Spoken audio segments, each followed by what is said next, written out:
everyone to tonight's senior night festivities. We will get started here shortly with the introductions of our senior football players.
Okay, everyone, have your attention. We're going to start with our senior football players, starting with number 0, Kenai Brantley. Kenai is escorted tonight by his dad, Arthur Brantley, and Uncle Bird.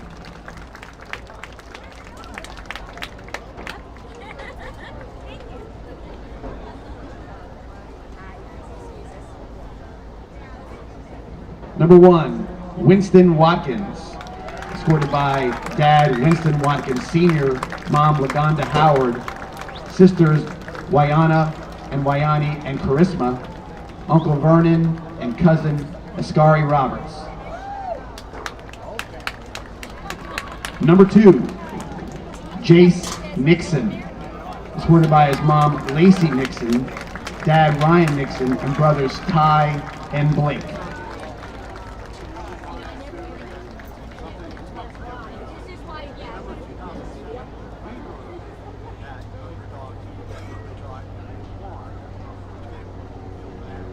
Number 3, Jamaris Gator Wilder.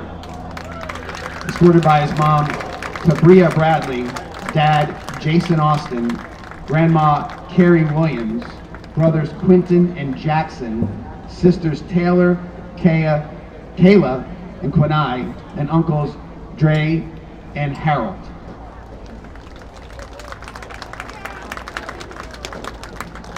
Number 4, Ryan Matulovich, escorted by his dad, Jeff Matulovich, and his mom, Annie Wong.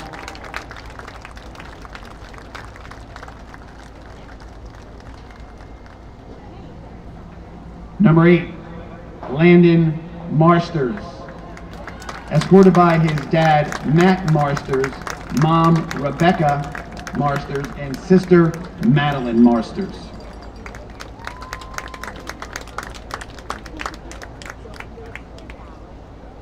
Number 9, Dylan Bryant, escorted by his mom, Joy Bryant, dad, Donald Bryant, sister, Ashley Bryant, and brother, Tevin Bryant.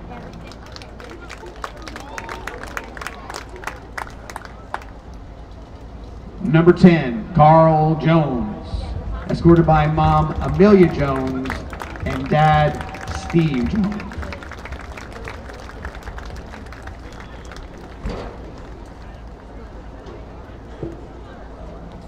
Number 14, Malachi Corbett, escorted by his mom, Annie Corbett, dad, Corey Corbett, sister, Zia Corbett, and brother, Corey Corbett.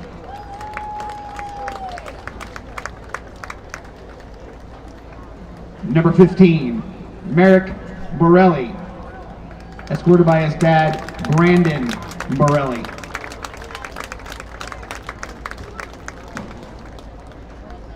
Number 16, Levi Live Oak, escorted by mom Karen Live Oak and sister Faith Live Oak.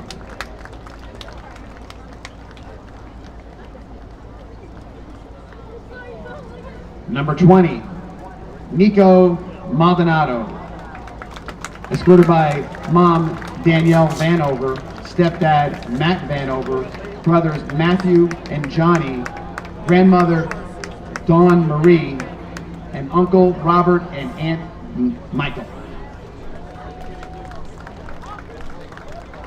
Number 24, Tanner Rue, escorted by mom Kim Rue, dad Sean Rue, and sister Jordan Rue.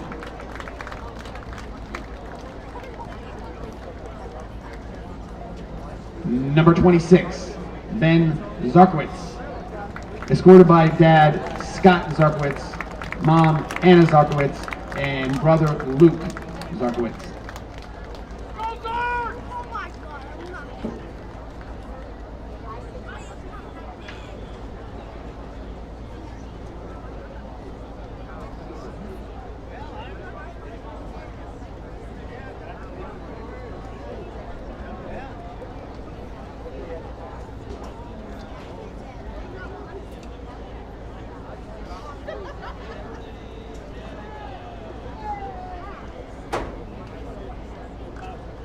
Number 27, Bruno Royce, escorted by dad Marlon Royce, mom Sil Royce, Paige Skookie, brother Jonathan Royce, and sister Manuela Royce. Number 46, Max Garza, escorted by dad Stephen Garza, mom Sarah Garza, and grandma Beth Hart.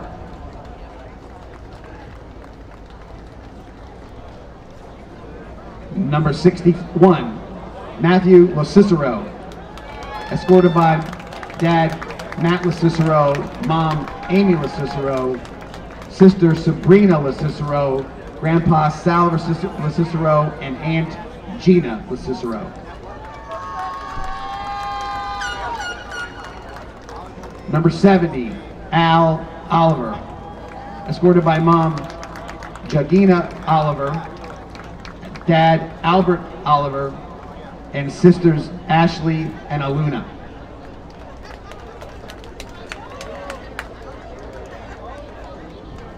Number 73, Anthony Tanica, escorted by dad Stephen Tanica, mom Danielle Tanica, and sister Samantha Tanica.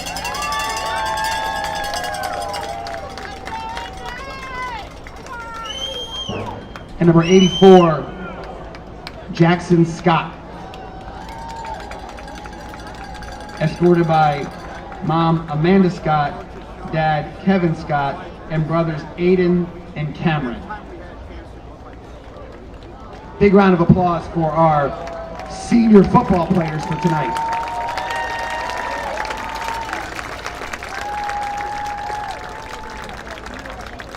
Next up, we have our senior cheerleaders,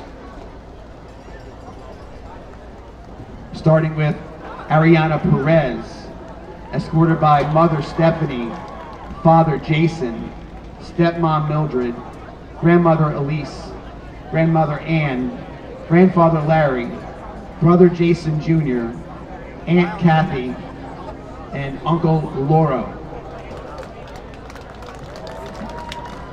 Kaylee Crawford, escorted by mother Kara, father Greg, and sister Carrington.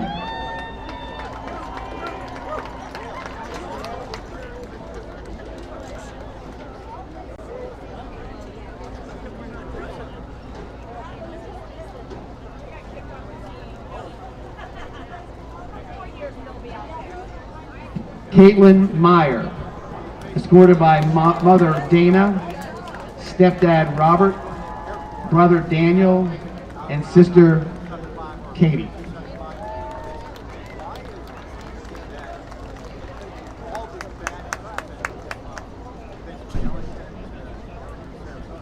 Allison Fadul, escorted by Mother Regina, Father Stan, Brother Sebastian, Brother Noah, Grandfather Bob, Grandmother Lynn, and Grandmother Marie.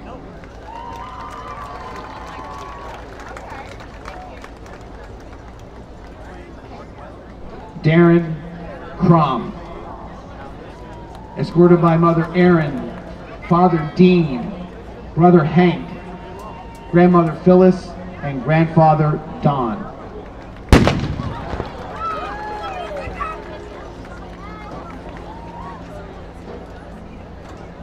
Deidre Adams, escorted by Mother Carrie, Father Mark, and Brother Brendan.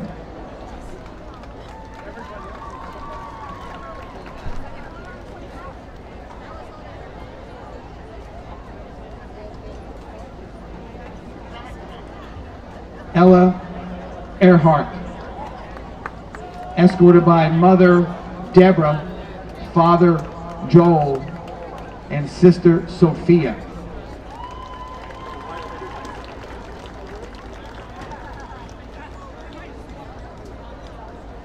Juliana Siciliano, escorted by Mother Jen, Father Paul, Brother Bradley, and Grandmother Linda.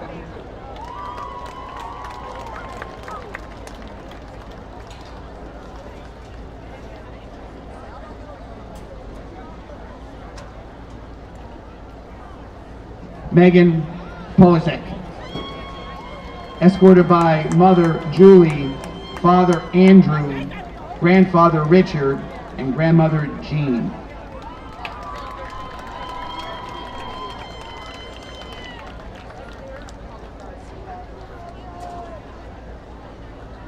Olena Schramm, escorted by Mother Lesia, Father Taras, Brother Daniel, and Brother Andrew. And Taylor Velarde, escorted by Dad Dave and Brother Hunter.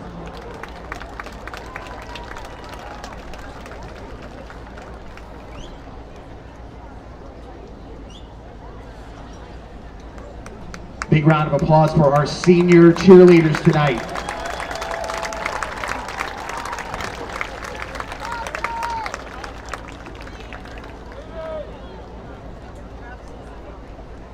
I can have attention just one more time.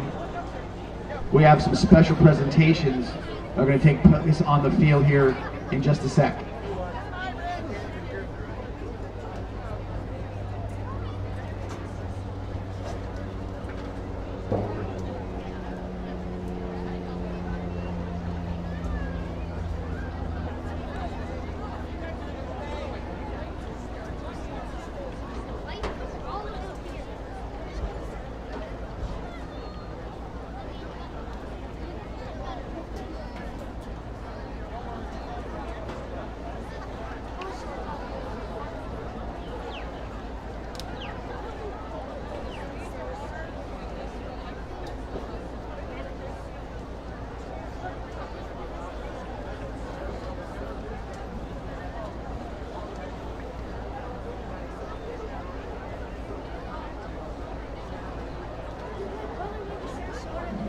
Good evening, everyone. On behalf of Venice High School, I'd like to welcome everybody to today's Navy All-American Bowl jersey presentation. As an NBC Sports Zone property, the Navy All-American Bowl is part of a marquee lineup of events that includes the Olympics, Notre Dame football, Big Ten football, the Premier League, and NFL Sunday Night Football. Like the need for teamwork of a football team, the All-American Bowl would not be such a special event if it wasn't for the partnership with America's Navy. The Navy All-American Bowl is a unique celebration of community and American sailors. Not just anyone can be a sailor, nor can anyone be a Navy All-American. To become either takes leadership, teamwork, and the ability to tackle any challenge. It is these strengths, along with the dedication and determination, which allow them to excel in school, in training, and in life. It is the embodiment of these strengths that earns select players the right to be named Navy All-American. Please turn your attention to the field for this very special jersey presentation to honor Winston Watkins, wide receiver at the 2025 Navy All-American. It is my pleasure to recognize the representatives of the 2025 Navy All-American game, who will officially welcome Winston as a Navy All-American. The Navy All-American Bowl will be played on Saturday, January 11th in San Antonio, Texas, aired live on NBC. Please tune in or attend the game to support Venice High School and the Watkins family. Thank you.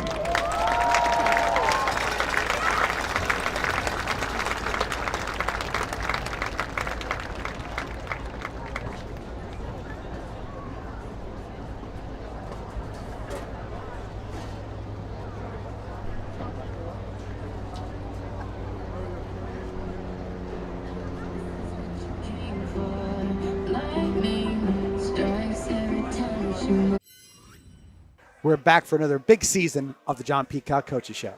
Tune in 7:30 on Vibrant Aspect Media and the Education Channel to catch the action and highlights from last week's game and get the scoop for this week's opponent. So looking forward to another big season for Venice High School football. See you here on Thursday night.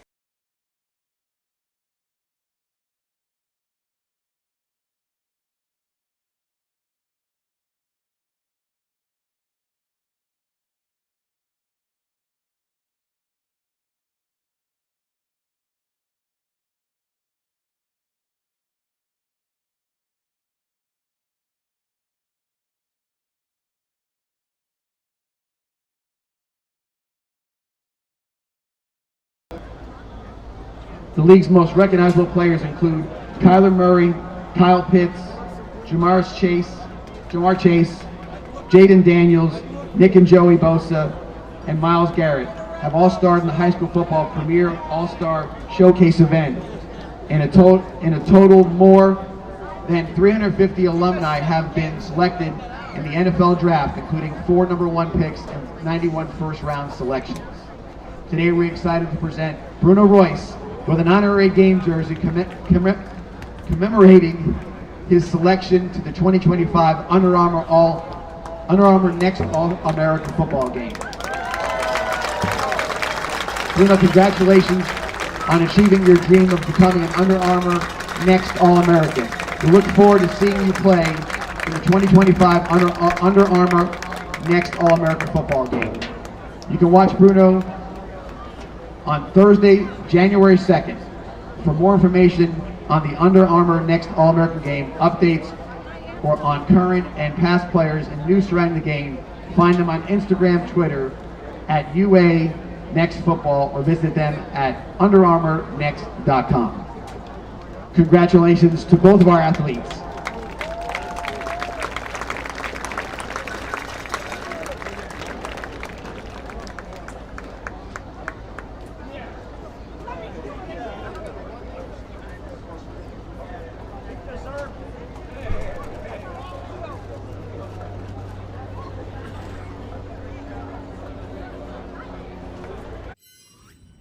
It's Maverick for our friends at Tommy's Express Car Wash. You won't find a better wash than at Tommy's Express. 3 minutes in and out to save you time. With Venice now open, Tommy's now has 8 convenient locations in the area and many more to come. Join the Tommy Club here and you're a member at them all. Text the word WORKS to 52884 and get a free Works wash. Good luck this season and go Indians! Tri-County Land Development, servicing the Charlotte, Sarasota, and Manatee areas for over 19 years. Quality workmanship in residential and commercial site development ensure that what you need is done right the first time. Tri-County Land Development. Ready for an all-new lineup? Check out Douglas Jeep, Chrysler, Dodge, Ram, and the all-new Douglas Pre-Owned Mega Center. Douglas Jeep, Chrysler, Dodge, Ram carries a massive selection of new vehicles at incredible savings. And the all-new Douglas Pre-Owned Mega Center has become the area's premier destination for the highest quality pre-owned vehicles at the best price. Douglas always goes the extra yard so you can score big. Who has mega selection and mega savings? Douglas does. And welcome to the VSN pregame show. I'm John Masoni here with Venice Indian football coach John Peacock. And Coach, tonight's matchup, Sarasota Sailors, senior night. A lot of emotion with senior night. Parents are very, they're wearing the jerseys on the field and all that kind of sincerity going into this night like this. But it's a district game. Venice has got to be on their game to beat Sarasota. And what should we expect from the Sailors? I mean, you're going to see a group that's well coached. They're going to be given extreme effort. It's a program headed on the rise for sure, heading in the right direction. I think they have the right leadership in the right spot, and it's probably not the year that they've wanted so far, but they're 3-3, which is very respectable. I would say respectable for what they took over and what they took on. So you're going to see a lot of disciplined kids that are going to play hard-nosed, good football. Coach Campbell probably comes with a lot of respect from the kids, knowing that he was a star at Riverview High School, also in college and in the pros. So I mean, he's done a lot. So when he says something, it probably brings a lot of validity to it from where he comes from. Yeah, he does. He's coached. I think he's coached at the college level as well. So you're talking about a guy that has a great knowledge of the game, and he's just trying to feed into those kids. I've heard his message. I appreciate his message, and like I said, he's got a program that he's kind of righting the ship. The Sailors are getting the ship right, and they're heading in the right direction. And I think in a couple of years, if Coach Campbell decides to stick with it and make this long term, I think that you'll see the Sailors on the rise. And again, you over the years you get used to certain teams being sort of in the mix. Let's just say that's one of them. You always expect to see Sarasota, and so I don't think that he has to rebuild everything. I think there's already some sort of tradition that's already involved with Sarasota Sailor football. So I think with a few wins and here get maybe some pivotal wins, he can sort of build that thing back pretty quickly if done properly. And then I think they turn around and I'm not sure when they're playing Riverview, but they're playing them on a Monday night. It might be the Monday after we play Riverview. Yeah, and I know that they had to make now they could pull that win off. That's a huge that's a big, that would be a large feather in their cap to get that one. As far as Venice tonight, coming into the game, obviously I think we're relatively healthy as far as everything is concerned. We're 100%. Week 9. I think we're going to be sitting Dorian out, but he's a game time decision, and we'll see. But if he had to go, he could go, but I think we may hold him out just to make sure he gets back to 100%. And again, and with his absence in most of the game against CCC last week, Gator Wilder had another fantastic game. Looking forward to another big one for him tonight, probably. Well, if Dorian ever gets back and gets 40 yards, we'll have two guys over 1,000. So he's close. Oh, real close. Yeah. We thought it was going to happen in CCC. Both of them we thought were going to happen in CCC. And that's saying a lot. Two guys, 8 games, 1,000 yards. That's pretty special. Absolutely. Yeah. Last week, Malachi Corbett had a little bit of a coming out party. 6 catches, 100 yards on the night. Just adding that one more piece to already good receiving core, and he's been there, but he got his chances a lot on last Friday. Yeah, the coverages kind of dictated to put the ball in Malachi's hands, and he did everything he's supposed to do with it. Yeah, no doubt. And I thought last week as well on offensive line played very well. I thought they were very good. Yes. They seemed to be solidifying themselves. They seem very under control with what they're doing. Yeah, they definitely had some improvements, and we continue to get better, which is great moving forward as we continue to build on those blocks each and every week. Defensively last week, defense had to run around a lot, chasing that quarterback from CCC. Did a nice job. We put them in a bind, giving the ball to CCC on the 15-yard line where they got one of their scores. But, giving up 20 points, really, you take away us, putting them in a bad spot. They could have been 14. I thought they did an excellent job. And then to close the game out like they did is also, something that's pretty special. Special teams again. Talk about Bruno Royce. I thought the first thing I've ever seen this. I think we lost a football on an extra point. I think he kicked it somewhere into the middle of the woods. I had to get on him. Bruno, let's not kick the ball in the woods. I'm like, they're expensive, and that was the one everybody liked. That was the ball they wanted to play with. So there's no doubt. But he's been doing some things with his leg that are helped out. And of course, as far as that's concerned, it helps out. As far as your coverage teams getting it makes life easy. Time of it. He's automatic, man. I've never seen anything like it. It's automatic. Yeah. Like, just don't get a personal foul at the end of a touchdown, and don't jump off sides on the kickoff. Like, we're automatic on that. And tonight against senior night, but we had the governor was last week. Is there any way I should expect a dignitary of some sort this week? I don't know. I haven't heard. I'm hearing Trump about Riverview, but I haven't heard anything this week. Well, if somebody does show up, I'm sure we'll be talking about it on next week. Could be Biden. Who knows? Who knows? Trying to equal it out, right? Yeah, last hurrah. You got to play both sides if you have to do that, is for sure. Well, for tonight, Coach, good luck. Sarasota Sailors is a very important game, district game, and hopefully looking for a victory for the Indians. All right, thank you. With that, we'll be back right after these messages on VSN, and we'll be coming back to live from Powell Davis Stadium, the Sailors and the Indians. Band playing. Everybody can be playing on before the game, so we come back for all that. We'll see you back here shortly.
And we are back at Powell Davis Stadium live. The band doing a great rendition of the national anthem and the alma mater.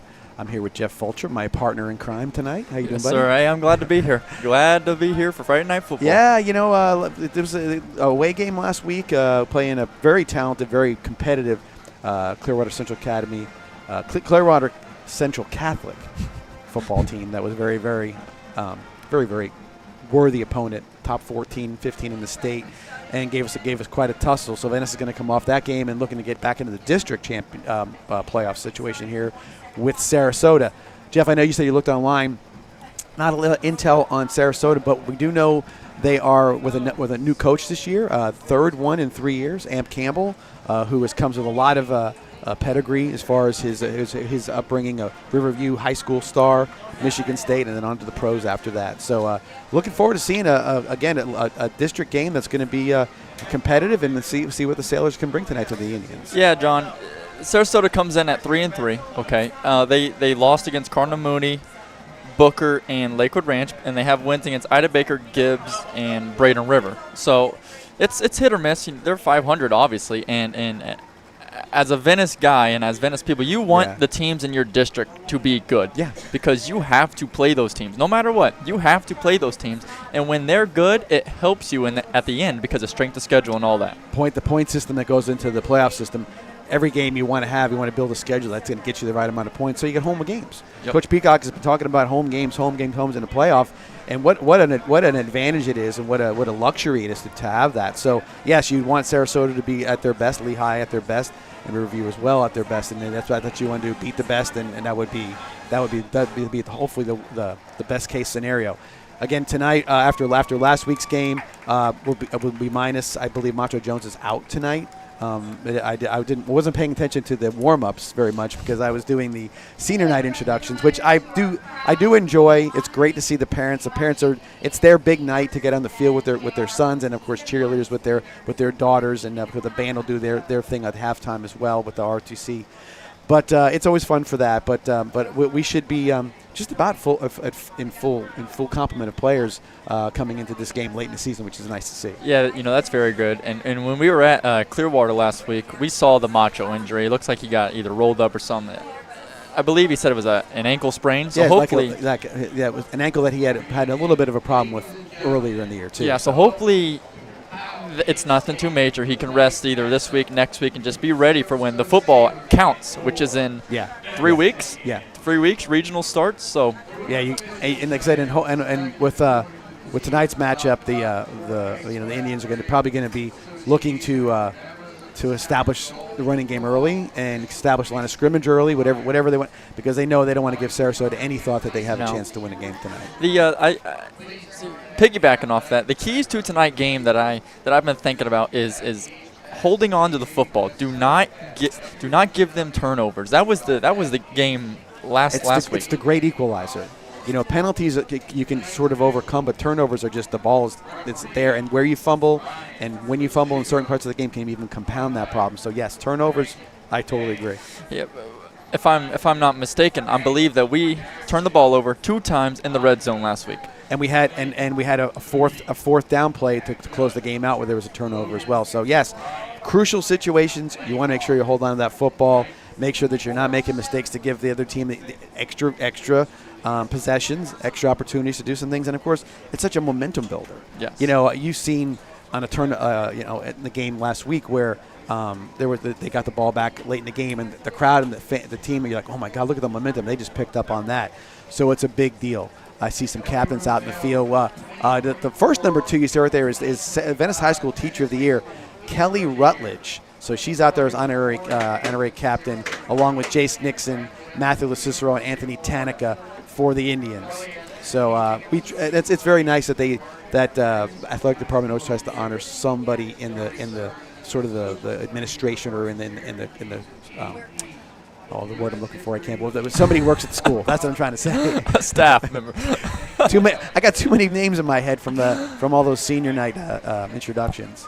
Yeah, and this is probably one of my favorite nights of the year, John, to be honest with you, is senior night. It's just, it's these kids. It's a big deal for these fellas. They made it all 4 years, and it's just special. It's just, and there's something of a sort of recognition. You recognize, well, it's coming to an end. Coming to an end. This is sort of the runway to the end of everything, and how far you go in the playoffs or whatever.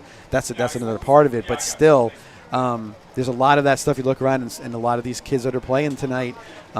This is the last time the next few games or so. They'll be the last time they play football. So it can be such a large part of your life, from when you're a Pee Wee player all the way up to now, and then like the next thing, like, now what do I do in the fall? Exactly. You know what I mean? Hopefully, go to college, get good grades. But I would say, that's sort of it's a different feeling. It's kind of that moving out of your childhood and into your adulthood a little bit. So there's something to be said about that. Indians are piling up behind the banner, ready for their always exciting entry, and. We get that camera right, it'll be really good. We got a head shake from producer director, all knowing Francis Haynes, wanting to get that camera shot a little better. We'll see if we can get that better for you. Nice night tonight again. We've had some really good weather outside of hurricanes. Seems like we have really good weather, and then we have a hurricane. And I think we're past all those hurricane problems. Gosh, I hope so, man. Yeah, it was not a lot of fun the last couple of weeks. And, I was here. It was either yesterday or today. They finally got this field goal. It was snapped in half 2 days ago. I was like, oh boy. Goalposts were not looking good for a little while there. And obviously, you want to reach out and best wishes to everybody who was involved, all of them down the west coast of Florida with Hurricane Milton. Here come the Indians. On light duty, John, too. On light duty. You got it, and they're working just fine. There we go. So all the things you weren't sure of are kind of coming into to being good working order. So it's a good deal. And I will tell you this though. Obviously, looking at the game on paper, the Indians should be a heavy favorite. But they've got to come out and then play focused football. I can promise you, if we see a sloppy start to this game, you're going to see an irate Coach Peacock. He's not going to want to see that, because that's just not the mentality you need to have going forward. Every game you should be getting better and building momentum to that end goal that you want to get to. So we'll see if they come out sharp and if they come out ready to play. I believe they will. Last week was a game that, again, I mentioned how competitive it was. It was a very competitive game, but a game we should have won a little bit with a little more points. Should not have been scored. a 7-point game. No, it shouldn't have come down to the last play either. That came down to the last 4 seconds. Last play of the game, fourth and goal from the 10, and stopped them at about the 3 before they could put in the end zone. Sarasota Sailors will kick off. Gator Wilder and Winnie Watkins are deep for the Indians. And I'll get you a number on our kicker, number 3. That is Nicholas or Cash Schweid. I'm going to call it right now, John. Don't be surprised if we run this back. Okay, Don't I like be that. surprised.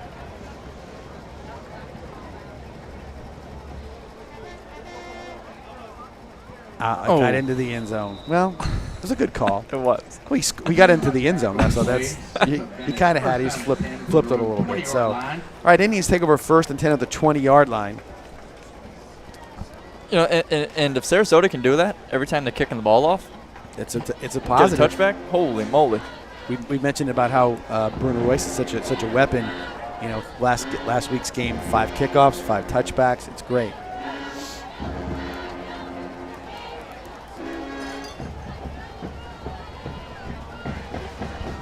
Chase Nixon at quarterback in the shotgun with Gator Wilder to his left. And we got a whistle blow in here. What is the problem?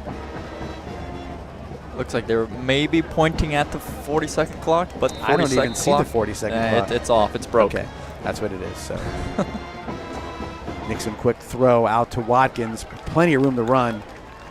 Out about the 37-yard line, 17-yard gains for Watkins, and that's a nice start. They're going to give you that. You're going to take it all night.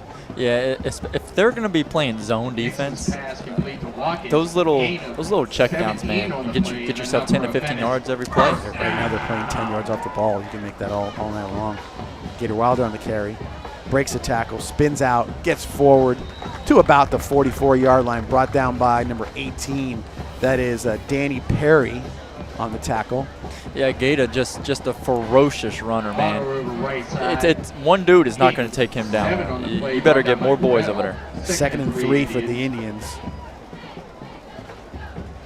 Nixon looking to throw. Wide open, Matulovic makes a good catch. Run up field, splits the tacklers, and carries him down to the 40-yard line. Again, that's Perry on the tackle, but a first down for the Indians. Yeah, Matulovic there with a little hitch.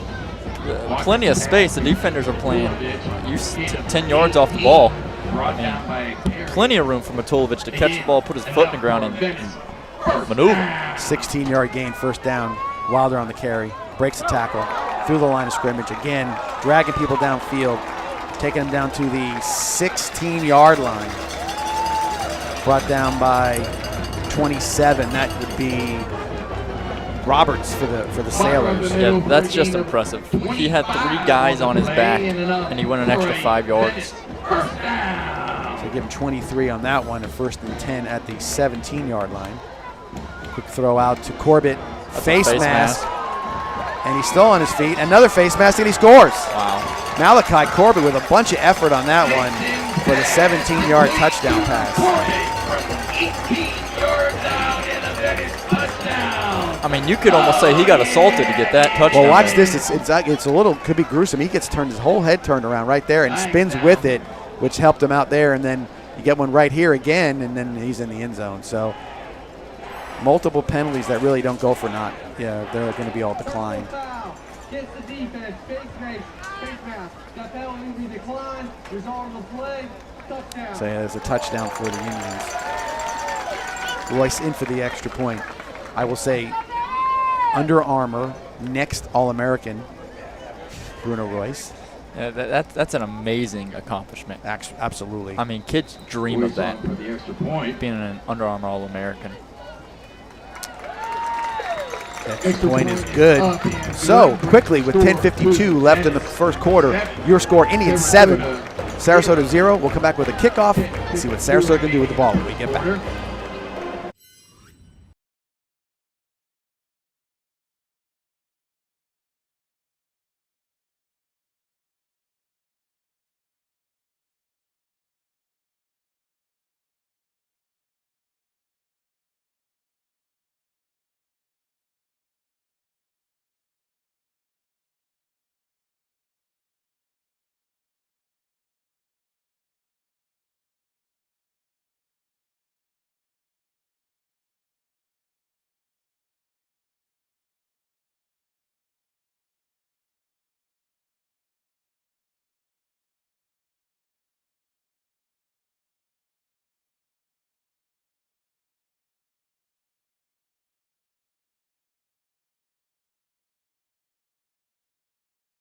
Correction, they did mark off 15 yards against Sarasota for the face mask. So maybe it could have been there was too many of them, and they just said, "Oh, we're going to give them the penalty." But normally they would Negate it. negate it. But not this this kick time. might end up in the intercoastal here, John. Well, we lost one in the woods last week up at Clearwater. See if he's going to try to do that. But no, it's going to be in the band.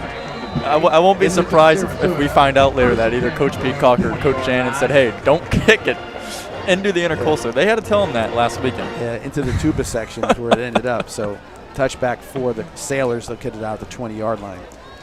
And now in other situations, maybe not tonight, but other situations, you might try to do onside there. You know, with 15 yards. You know, worst case scenario, they start up to 35-ish. You know, so that would be something worth trying when you get those 15-yard penalties. So you get the quarterback here for the Sailors. That's number 12. That is Hudson West, a freshman. Wow. I watched him throw in the pregame, and he did throw a nice ball. So we'll see if they try to take advantage of his arm. Empty backfield.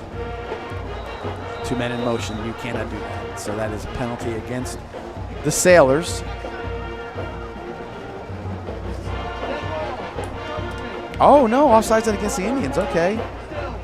Interesting. All right, so maybe somebody was lined up with their head across the line, and I was wrong about that. So 5 against the Indians, make it 1st and 5. Makes it a little easier on 1st and 5. That's been 1st and 10. There we go. It's number 7 in the backfield. That's Eli Latero. Quick throw and incomplete. That was West pass intended for Conde, Julian Conde. Yeah, it looks like West there. Try to get number 5 on the inside slant. Just overthrew him a little bit, and honestly, it might be a good thing he missed him. He was led him right into the susceptible to get laid out. Looked like he was going to get ear hold on that one. So 2nd and 5 for the Sailors. It's pretty much same formation. Handoff to number 7. That is Littrell. Or Littrell. Yeah, the Venice D-line there just getting off their blocks. Yeah, I think combination of Jones and Bryant. Yep, just getting off their blocks. Everyone coming to make that tackle. That's nice to see. I'll give Worthington a little shout on that one as well. So let's give them 1. We'll go with 3rd and 4 for the Sailors from the 26-yard line.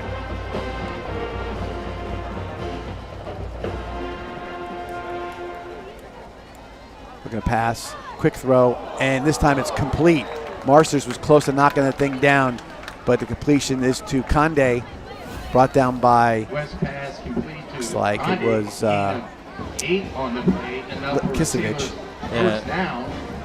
Conde was in the slot there, similar to the previous play that they ran earlier. So you got 7-yard gain and a 1st down, Sailors. Ball spotted at the 33-yard line. And like you said, that was a nice ball there by West. Yeah, he can throw it. He definitely can spin it for a 9th grader. Hand off to Luttrell. Good gain on that one. Brought down by Wetherington. That might be Sarasota's game plan coming So into this. last week, you remember, Jeff, the game last week they were very generous with their spots. Tonight they're not. No, not at I thought he had easily 3 yards, and they put it back to being 2 yards. So 2nd and 8 for the Sailors at the 35-yard line. Taking their time. Yeah, that might be. May even wait for because the 40-second clocks are not operating properly. So wait for that back judge to put his hand up, and then he'll make the snap. Quick fake hand complete to number 9. That is Scotty Well on the catch. Brought down by Kenai Brantley. Yeah, just dumped it out there to number 9. He had a wide receiver in front of him. Well, chopped down by He's back up to, let's give him to about the 39-yard line. So gain of 4. We'll make that 3rd and 4 for the Sailors. And again, I think they're going to take their time. They're going empty right here. You don't know, maybe West can run. We'll see if he can maybe do a quarterback draw as an option, but otherwise I think it's going to be throw all the way. It might be a design here. Trip right. His throw. Oh, it was going to be a tunnel screen, and the Indians sniffed it out. Great job by everybody on the D line who didn't fall for the fake and saw number 2. That would be Crowley coming up and looking for a little tunnel screen action. And right there, boom, he's it looked like Wetherington again on the coverage. Yeah, West was staring Shari Charles right in his eyes. That's got to be a scary sight to see if you're coming downhill and know where to throw the ball. That's for sure. So Sailors will punt. I'm trying to get a number on the punter. See what we can do. Looks like Watkins is deep for us. Watkins is deep. It's number 3. That's Schwade. Watch out, cheerleaders. Just hit one. So he's the punter also. So the ball is marked out at the. See where the referee ends up. Still going. Reminds me of last week. 50-yard line. Oh my! So an 11-yard punt is not going to benefit the Sailors by any means. So Indians will take over 1st and 10 at the 50. Yeah, not an ideal punt there. Definitely not the situation you want to put your defense in right off the rip. No, definitely not. And would you know it? I didn't miss him. Macho's in the game. There you go. He did. I didn't want to say for sure he was out because I just didn't see warm-ups and I didn't know for sure. He looks like he's in full gear right there. Yep. Carrying players downfield. Still carrying players. Great effort by Macho Jones. I'm sitting up here shaking my head. It's unbelievable to watch, to be honest. I mean, it's both of our running backs just run so hard, and they literally carry guys on their back. They feed off each other. That was Prawl on the tackle. Gain of 18 and a 1st down. Nixon looking to throw. He's got Winnie. Oh, knocked down by number 40. That would be a no number on this roster for number 40. So. It looked like a little go route there. Just it looks like it, maybe a little bit late on the throw, and it just looked like it didn't have the timing down on that. So live another day. Go to the next down. So 2nd and 10 from the 32. Quick handoff to Macho, runs into his own blocker and gets maybe 4. Let's say 4. Irving Jones over left side. Brought down by number 34. That would be Evans. Yeah, you could almost give Tanica the tackle there. Yeah, he bumped right into him. 3rd and 6 at the 28. Nick's looking to throw. Got Matulovic. Oh, it's good caught. Touchdown, Indians. A little late call, but it was definitely a touchdown for the Indians. 28-yard pass completion from Nixon to Ryan Matulovic. Yeah, that's just nice. good by Matulovic to create space. That was a great throw by Nixon. I mean, it was a little underthrown, but hey, got the job done. Compliment to Ryan Matulovic. He is faster than he looks. I don't know how to put it, but he just, like, when he needs separation, he has a step that just gets him about a 2-yard window on those throws. You watch it. He's very, very good at that. So maybe he baits him a little bit and says, and then boom, he accelerates to the ball. A little bit of that sneaky speed. Royce in for the extra point. And that is good. So quick 1-minute drive for the Indians with 7:03 left in the first quarter. Indians 14, Sailors 0. Be right back after this. 7:03. It's Maverick for our friends at Tommy's Express Car Wash. You won't find a better wash than at Tommy's Express. 3 minutes in and out to save you time. With Venice now open, Tommy's now has 8 convenient locations in the area and many more to come. Join the Tommy Club here and you're a member at them all. Text the word WORKS to 52884 and get a free Works wash. Good luck this season and go Indians! Tri-County Land Development, servicing the Charlotte, Sarasota, and Manatee areas for over 19 years. Quality workmanship in residential and commercial site development ensure that what you need is done right the first time. Tri-County Land Development. So Royce had to kick off from his normal spot, the 40-yard line of the Indians, and kind of a low. What am I kidding? Low. That was a. Well, you're a baseball guy. Who hits line drive home runs like that? Like maybe like a Mookie Betts fella. That was speaking of Mookie, World Series tonight. Yeah, at Yankees and Dodgers, a classic rivalry. It goes all the way back to the days of Brooklyn Dodgers and New York Yankees and all that good stuff. So, yeah, baseball is coming to its end here in the next couple weeks, but good matchup, very good matchup. So 1st and 10, Sailors at their own 20-yard line. Weston shotgun. Lateral. I'm going to say it's Lateral, number 7. Quick pass completion to number 9. That's Well. Loss of 1. Tanner Rue on the tackle. Yeah, Rue, really nice job there getting off his block Quick pass to Well. and able to make that tackle for a loss. He read it quick, too. Yes. When you see them right there, when the ball's getting there, getting through the blocker on that play, you know he was prepared properly for their offense.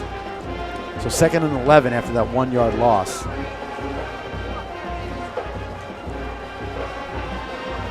Quick throw and catch again to Well.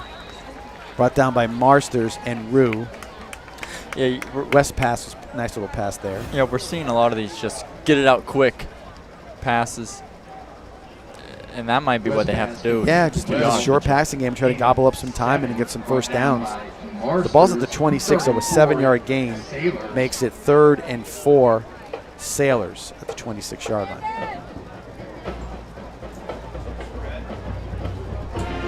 It looks like that center's got that new Guardian cap on. Guardian cap, yeah. That's it's an option. Yes, it is. You're seeing that in the NFL too. Oh yeah, safety is everywhere as far as head protecting the concussions and head traumas. Motion. West looks. He is swarmed under. Hupp on the sack with help from Bryant. A really nice play there by the defensive line. It really got off their blocks, and really West had nowhere to go. So loss back to the 19. So loss of the 7 they got. Loss of 8 on the play. And the Sailors are punting again. This would be Schweid again on the punt. Back 8 for the Indians.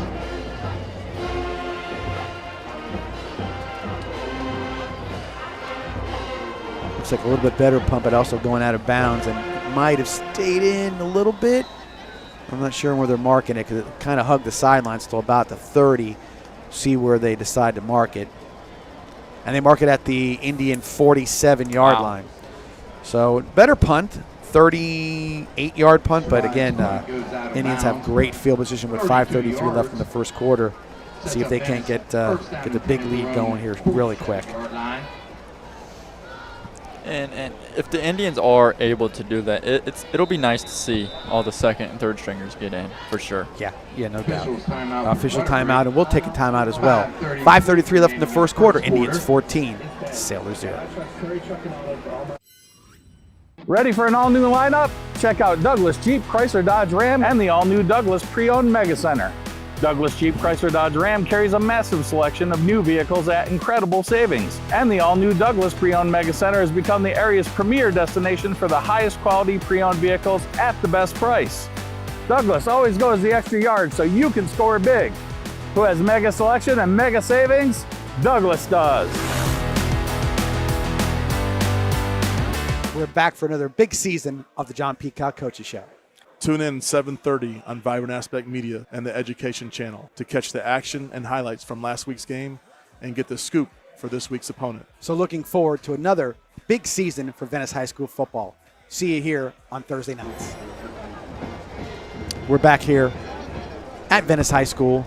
14-0 is your score. Indians coming out. See if they can't put another score on the board before the first quarter's over. And with a 1-yard drive the last time, you'd think that it's more than a possibility. Ford in the backfield for the Indians. Nixon looking to throw. Gotten just over the top, and good play. That's number 22. That is Cooper Buck knocking that ball away. Kind of had Watkins on a go route and just didn't get quite over Buck's head. I know it's going to be hard to go deep because they're playing so far off the ball that they're running with them before they even get past them. So you see right there, it's one guy covering and the second guy was double covering him, probably a safety in that situation. If you watch that replay there, you saw Malachi Corbett wide open in the middle of the field. And I'm sure that'll be something that they mention to him when he gets back to the sidelines. Taking a shot, though. I get that. Taking a shot. Second down and 10. Again, Nick's looking to throw. Plenty of time. Hits Watkins. I think he kept him stayed in bounds at about the 44-yard line. So 9-yard gain. Makes up 3rd and 1 for the Indians. Just another little hitch. If they're going to play off the ball, take what they're giving you. All day. I know you want to get a deep one, but in this case, I think that might be easier. You got, again, Ford in the backfield. Handoff to Ford. Good hard run. Another one running people over. Brought down by number 45. That's Cook-Rackley. Michael Cook-Rackley on the tackle. Yeah, Ford there. That was nice. Just lowered his shoulder, and he's not backing down from anybody. You better be ready. Ball to the 37-yard line. Gain of 7. First down Indians. Rackley. That's enough for a Venice first down. Fake with the handoff. Looking for Matulovic. Got him. Run out of bounds by number 27. That is Roberts. Not before a 29-yard line they're marking it at. 8-yard gain from Matulovic. Yeah, and one of them famous just little Matulovic hitches. Get some space. 2nd and 2 Indians.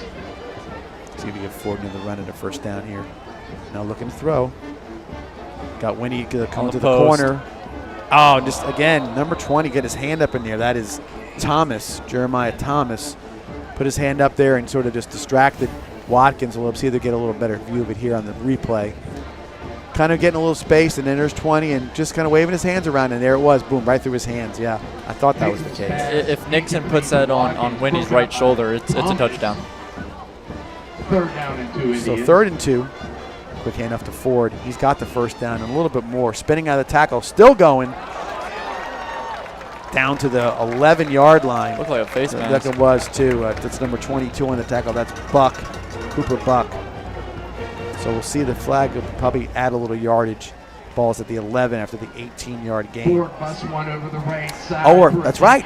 We're in the Freedom Coast Red Zone, Freedom Coast Financial Red Zone. I think it's still, isn't it a special month this? No, okay, gotcha. Appreciate that. Thank you to your Freedom Coast for sponsoring our Red Zone. Yeah, going back to that run, that was a nice, patient, hard run there by Ford. Indians. And he showed a little strength to break through and threw a stiff arm there. Quick pass to Watkins, and it's a touchdown. Nixon to Watkins. 11-yard touchdown. From 6 yards out, it's enough for 40. Yeah, Watkins, just a little out route. And and Nixon, the perfect timing. Nixon So hits him. looking at the clock, I said 1 minute. It took less than 1 minute. It took 50 seconds for the Indians to score that time. So quick offense, always running a lot of things, but passes, obviously, incomplete passes and going out of bounds helped as well. But a 50-second drive to get the Indians up to 20 and see if Bruno Lewis can't get him to 21.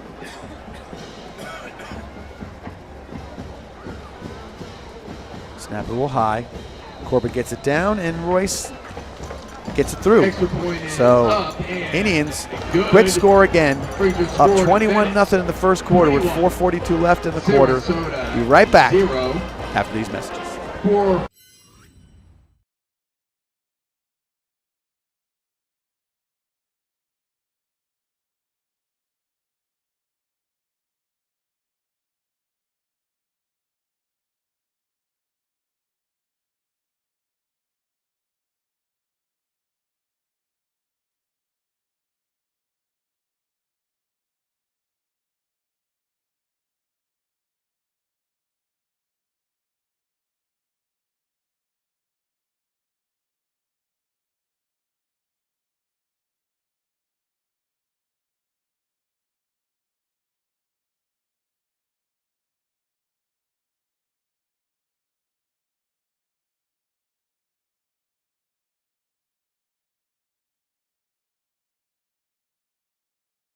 We're back, and Royce is again to set the kickoff from the Indian 40-yard line. You know, John, I was talking to my co-workers today. That is almost out of the end zone that time. And I told them, I said, listen, Venice might be up 35-0 before the first quarter is over. It's possible. That might have been a little egregious. We got 4 minutes, 40 seconds left in this quarter, but you never know. Well, Sailors are throwing a little bit, and the incomplete passes are going to keep this, make this first quarter go slow. Yes. See if they change strategy, or if they're just going to keep trying to inch the ball down the field with short routes. See how it works.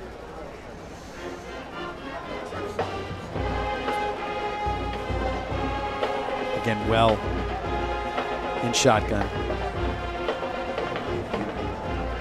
I'm sorry, not Well. That's West. Well just went in motion.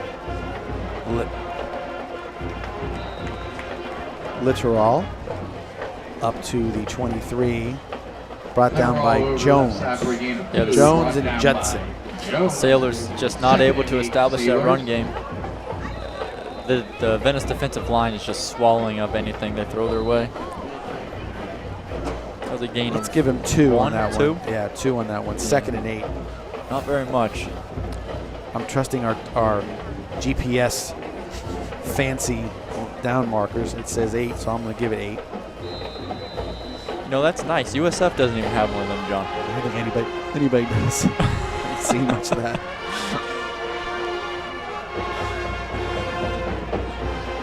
Weston shotgun.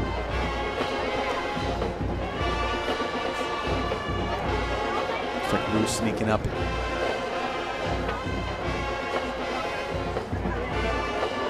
It's Crowley in motion.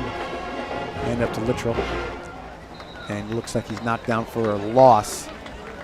That is Dylan Bryant on the tackle. Yeah, he just was searching for a hole that just wasn't there. Yeah, and he plugged it up. Marster's there to help him out. Looks like they lost a half a yard or so. No gain on the play. So no gain on that one. So 3rd and 8. Yeah, that was a half a yard, but we'll go no gain.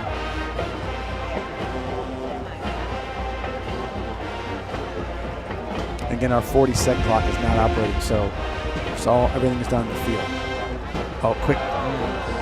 That looked like Ashari Charles putting the pressure on West. See if it was Ashari. It was right there, and West just good enough, just barely got the ball out of his hand. Yeah, it looked like Ashari there got free up the middle and ended up, he got into him first. There was 2 guys coming off the edge that were going to get him if Ashari didn't get him.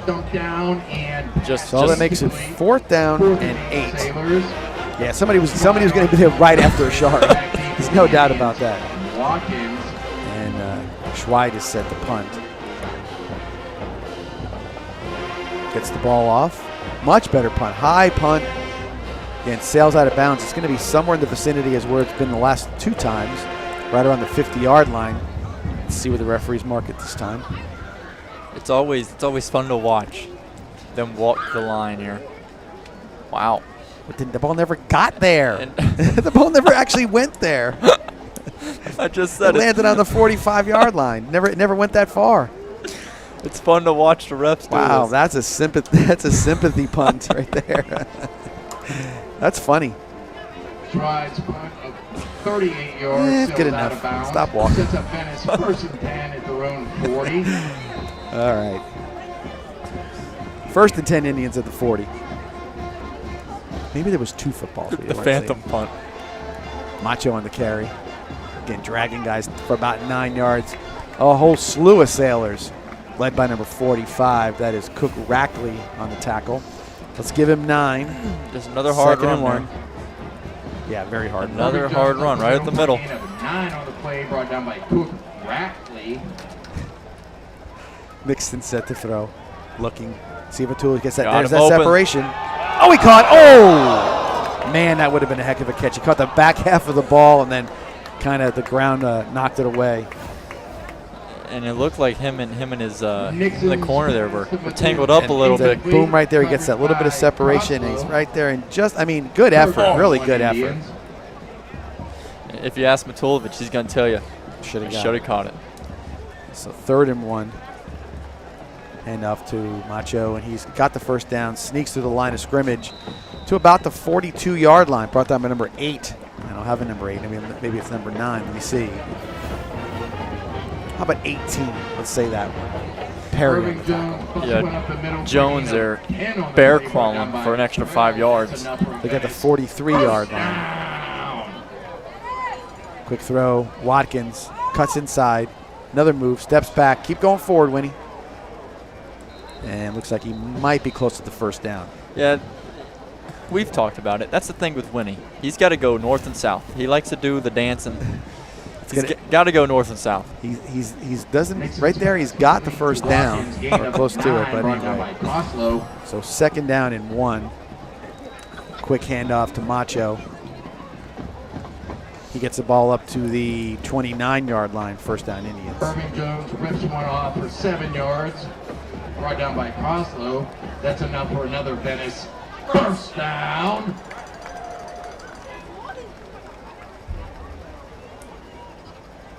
Nixon looking to throw. Look out behind him, and he gets sacked. That is number 25.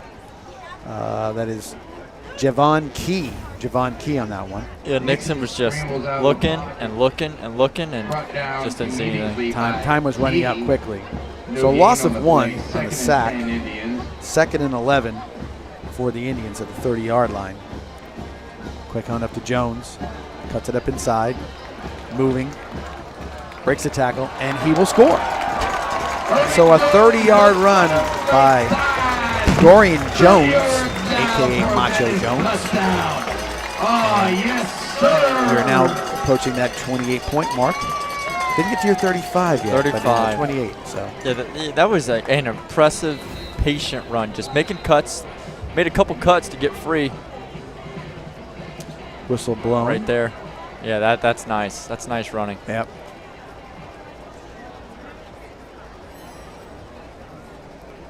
I think they had to get a substitution where the players might have either been equipment problem or something. The referee stepped in and they're replacing them right now. But yeah, you're right. Very patient. Taking what you got and just keep on moving. You know, setting up his blocks. Knows where he needs to be. It's a very, very good run. Smart run. Yeah, the receivers there, that was impressive. They were blocking downfield. Royce's extra point is good. 50.5 seconds left in the first quarter. Indians 20. 28. Sailors nothing. Sarasota, We'll take a 0. timeout, come back and see if they can't get the Jets prediction. Ready for an all-new lineup? Check out Douglas Jeep, Chrysler, Dodge, Ram, and the all-new Douglas Pre-Owned Mega Center. Douglas Jeep, Chrysler, Dodge, Ram carries a massive selection of new vehicles at incredible savings. And the all-new Douglas Pre-Owned Mega Center has become the area's premier destination for the highest quality pre-owned vehicles at the best price. Douglas always goes the extra yard so you can score big. Who has mega selection and mega savings? Douglas does.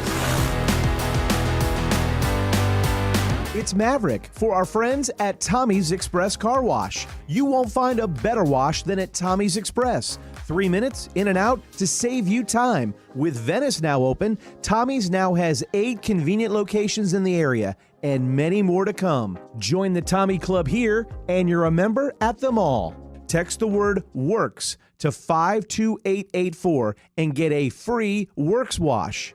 Good luck this season and go Indians! And we're back here at Powell Davis Stadium, and that ball will sail into the end zone as usual. Bruno's kickoffs. So touchback ball for the Sarasota Sailors at the 20-yard line. Again, it's a tough road. You got to go 80 yards, no matter who you're playing against. And that consistency of that kickoff is just invaluable as the Indians hopefully move forward in the playoffs, or when they get to that those are just things where you take a whole weapon away from a lot of teams. Put your best player back there and put him in space, and it is a big thing when you're going into the playoffs for sure. And we've been on the sidelines at these games, and the opposing teams have said, "Oh my gosh, every single kick goes to the end zone." Literal on the carry, knocked down by Zarkowitz. Yep. Linebackers are just getting good reads, getting off their blocks. It's overall really good football being played here by the Indians. So gain of 1, 2nd and 9 for the Sailors.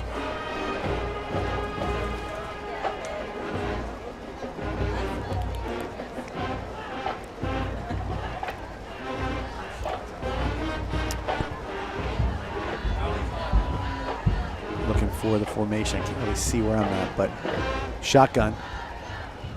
Quick throw, ball sails. Nice throw out to number 15.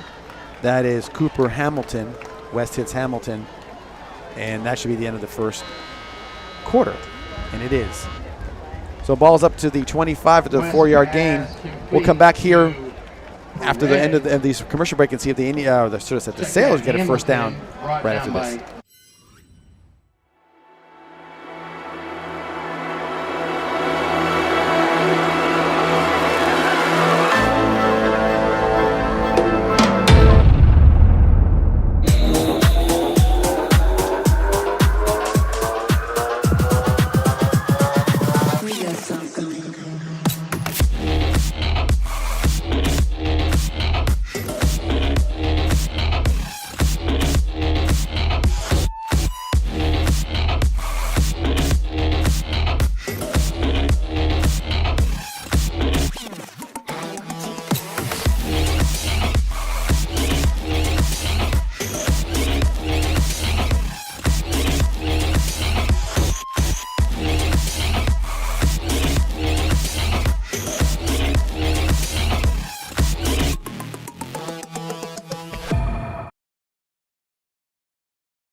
Tri-County Land Development, servicing the Charlotte, Sarasota, and Manatee areas for over 19 years. Quality workmanship in residential and commercial site development ensure that what you need is done right the first time. Tri-County Land Development.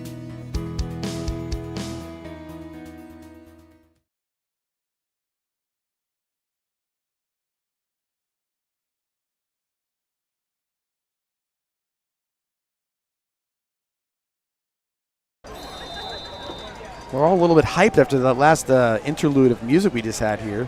Yeah, that was great. That was good. A little different here in the stadium. Fake handoff. Good throw. That was West completing it out to number 2. That is Crowley. Got a little pressure and got it up to the 30. On the 30-yard line. So first down for the Sailors. Did they mark it short? I thought they were stingy. No, they gave it to him. All right. Yeah, I think the Indians are playing off the ball a little bit, which is giving space for the Sailor receivers. And Rue just made a nice tackle. So 1st and 10 from the 30-yard line.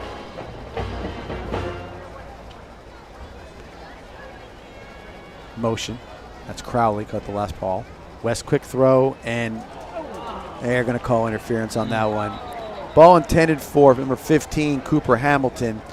think Lane Kisevich was a little bit aggressive on his coverage right there, kind of come over his head a little bit. And that ball had some zing to it. He did. He threw it hard.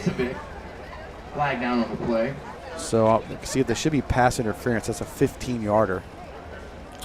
Yeah, it was a little inside route they were trying to run there.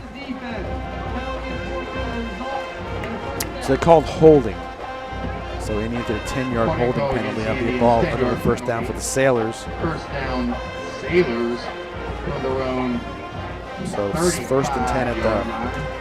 No, it's a 5-yard penalty first down. Okay, 5 yards. It's a ball at the 35.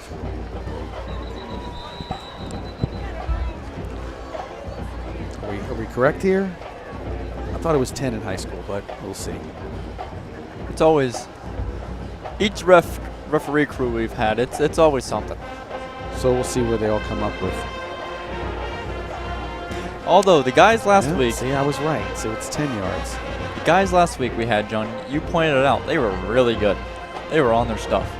Well, it was fun to be on the sideline and actually see them interact with the coaching staff and everything. So they did a really nice job. So we got 10 instead of 5. First and 10 at the 40. Quick handoff. And he's going nowhere. So that's silly. Handoff to number 28. That's Gavin Kubasek. And Ashari Charles with the tackle, and he sort of threw him to the ground. You know, you're going to get that call when the whistle is blown. He's marked it, and he's still throwing him backwards. So, yeah, you're going to get banged for unnecessary roughness every time. And this is where I told you when they said if we start getting sloppy, this is where you start seeing coaches get a little aggravated because, you know, did you have to jump over him and hit him with, you know, or hold him on the route? No. Did you have to throw him on the ground? No. So those things are kind of things that kind of creep into this to everybody a little bit here, and they're like, this ain't gonna happen. Personal foul call against Yeah, well, you know, if you're gonna thump somebody, thump them with integrity. Thump them. Playing the game the right way. You get your money's worth. Yeah. So ball is at the Venice 46, first down. You know, you don't want to be known as that team that's showboating or anything like that. Quick handoff.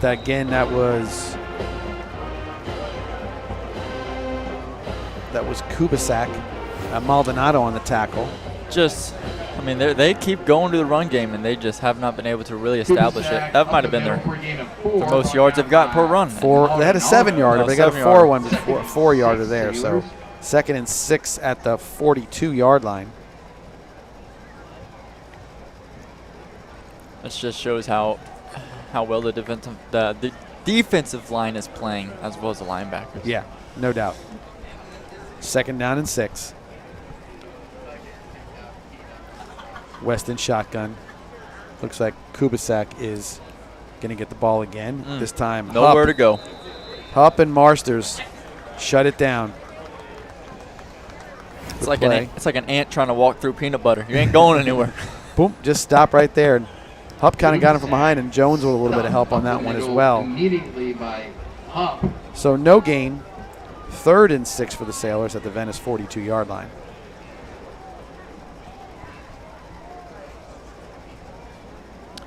First time the Sailors have been in Venice territory.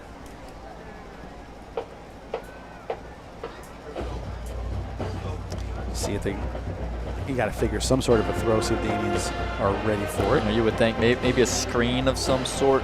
They tried one, like little run, pressure, and he throws it away to no one. The coach kicked it 15 yards. Lots of pressure on that one. Look, it was sort of just everybody kind of got through, and Jones, they had Judson. It was a nice play. Heck of a soccer player. Oh, that's great. They going for it on 4th down? You know what? What do you got to lose?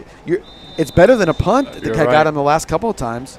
But the Sailors will call timeout. And we'll take a break ourselves. 9:22 left in the first half. 28-0 Venice. Be right back.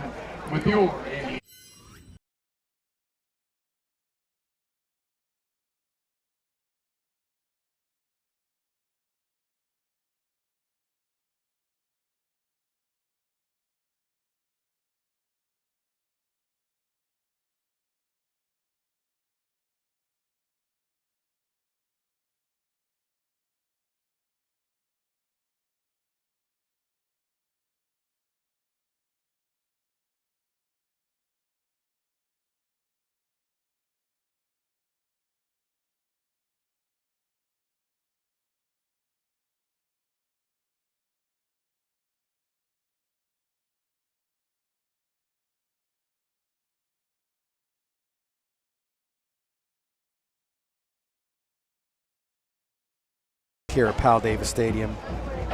Coming out of a timeout, 4th and 6. See if the Sailors do still go for it. I think they will. I mean, again, they were punting to the spot before. Might as well just go for it, and they will. Why not? West, Why not? you know, West can throw it. Let's see what he can do. Something. They may have a play dialed up for just this occasion. Let's see what happens.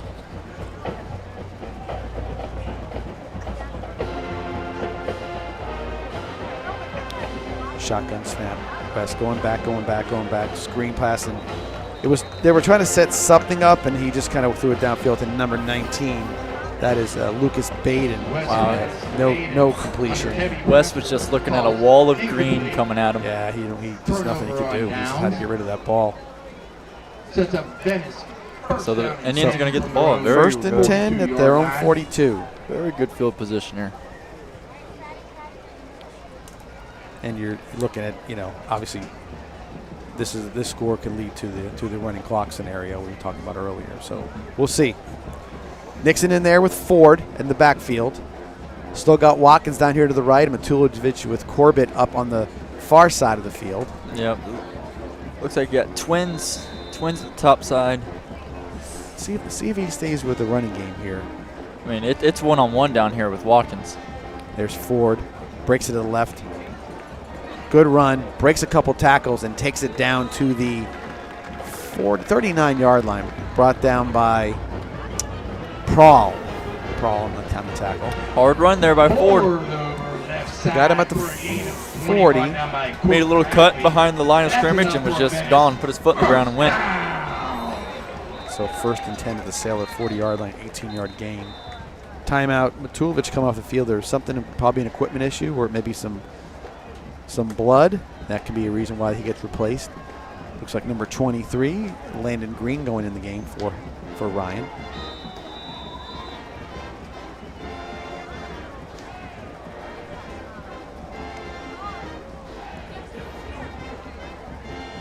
Nixon takes a snap, fakes the handoff, looking, sees Watkins, got him. Oh! Yeah, gosh, he was right there. Watkins ran a post route. There it was. A little post route there by Watkins. They kind of set it up a little bit because they kept on going to the out route, to the corner route, and then that time they got the post and just a little bit overthrown. I won't be surprised if they go back to it here real shortly. 2nd and 10, Indians. I mean, once again, one-on-one down here.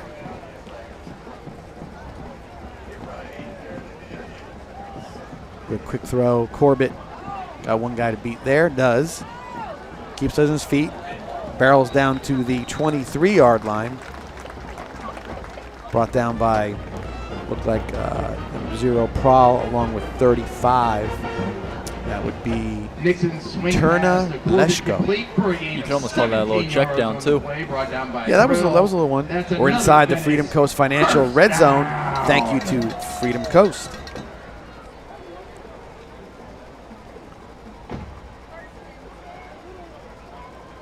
Another quick post. throw and catch. Got Winnie. Winnie breaks it to the corner, gets in for the 19-yard touchdown. Nixon's pass to Watkins for 24 yards. Touchdown! Oh, yeah. Good play call. Good play. No doubt about that. Yeah, that was when he ran a little post there. Okay, there we go. In the end zone.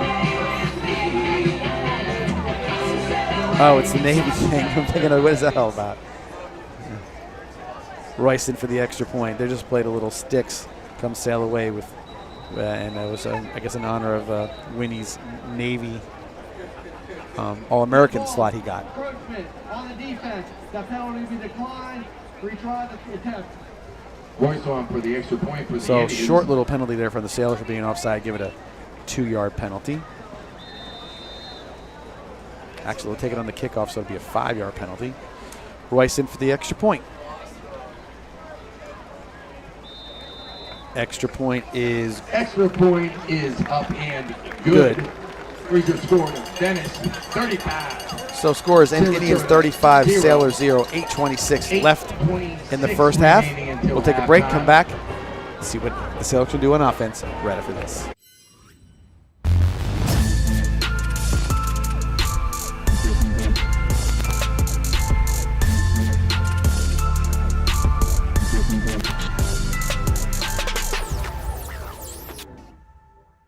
It's Maverick for our friends at Tommy's Express Car Wash. You won't find a better wash than at Tommy's Express. 3 minutes in and out to save you time. With Venice now open, Tommy's now has 8 convenient locations in the area and many more to come. Join the Tommy Club here and you're a member at them all. Text the word WORKS to 52884 and get a free Works wash. Good luck this season and go Indians! Well, All right, so 35-0's the score. Royce set the kickoff. And that thing is sailing in the end zone. Didn't even wait for it to land. They were like, it's good. It's good. It's going in the end zone. kickoff flies through the end zone for a touchback. Sarasota will set So up shop at Sarasota, their own little success the 20-yard last line. drive. First Helped us and some 10, sloppy penalties. Sailors. See if the starters are still going back in. I think they're going to get their reps probably through most of the first half. And then you'll see the backups come in the second half. Get their first half film. Well, I think also that, there's sort of that, you don't want to get stale. Riverview's a big game next week. You want to be ready for that one. You don't want yourself to be sort of, all of a sudden you're like, I paid 4 plays and I didn't really get I lost my flow a little bit. Next week's game could possibly be the district championship. It will be. It for sure will. Yeah.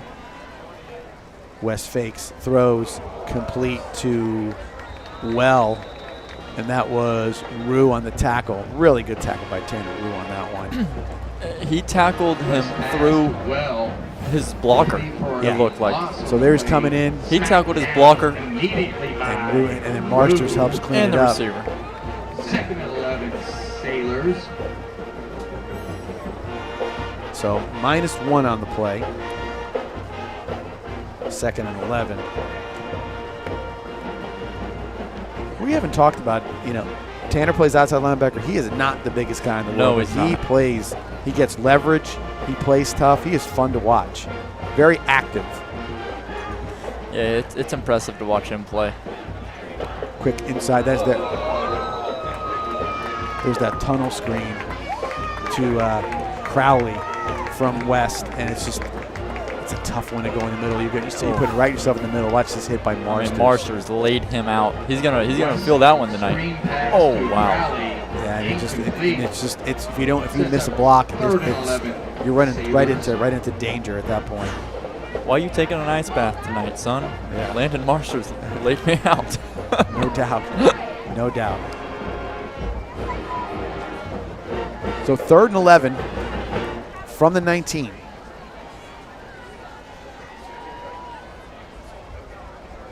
Quick handoff. No, fake.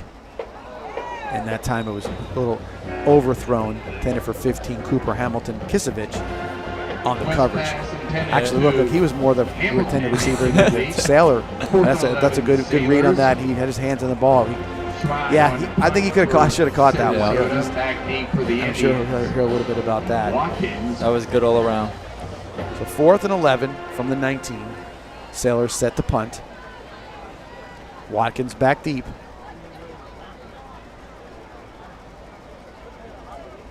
And to this point, all the punts have sailed out of bounds. They got time. They're getting another player on the field for the Sailors. And they've all gone left. That one's tail dragging. There you go. Nice easy bounce. Comes again at the 48-yard line. He's got room to where he's going. And the punter. Is that the punter? Yeah. Great job by the punter on the tackle.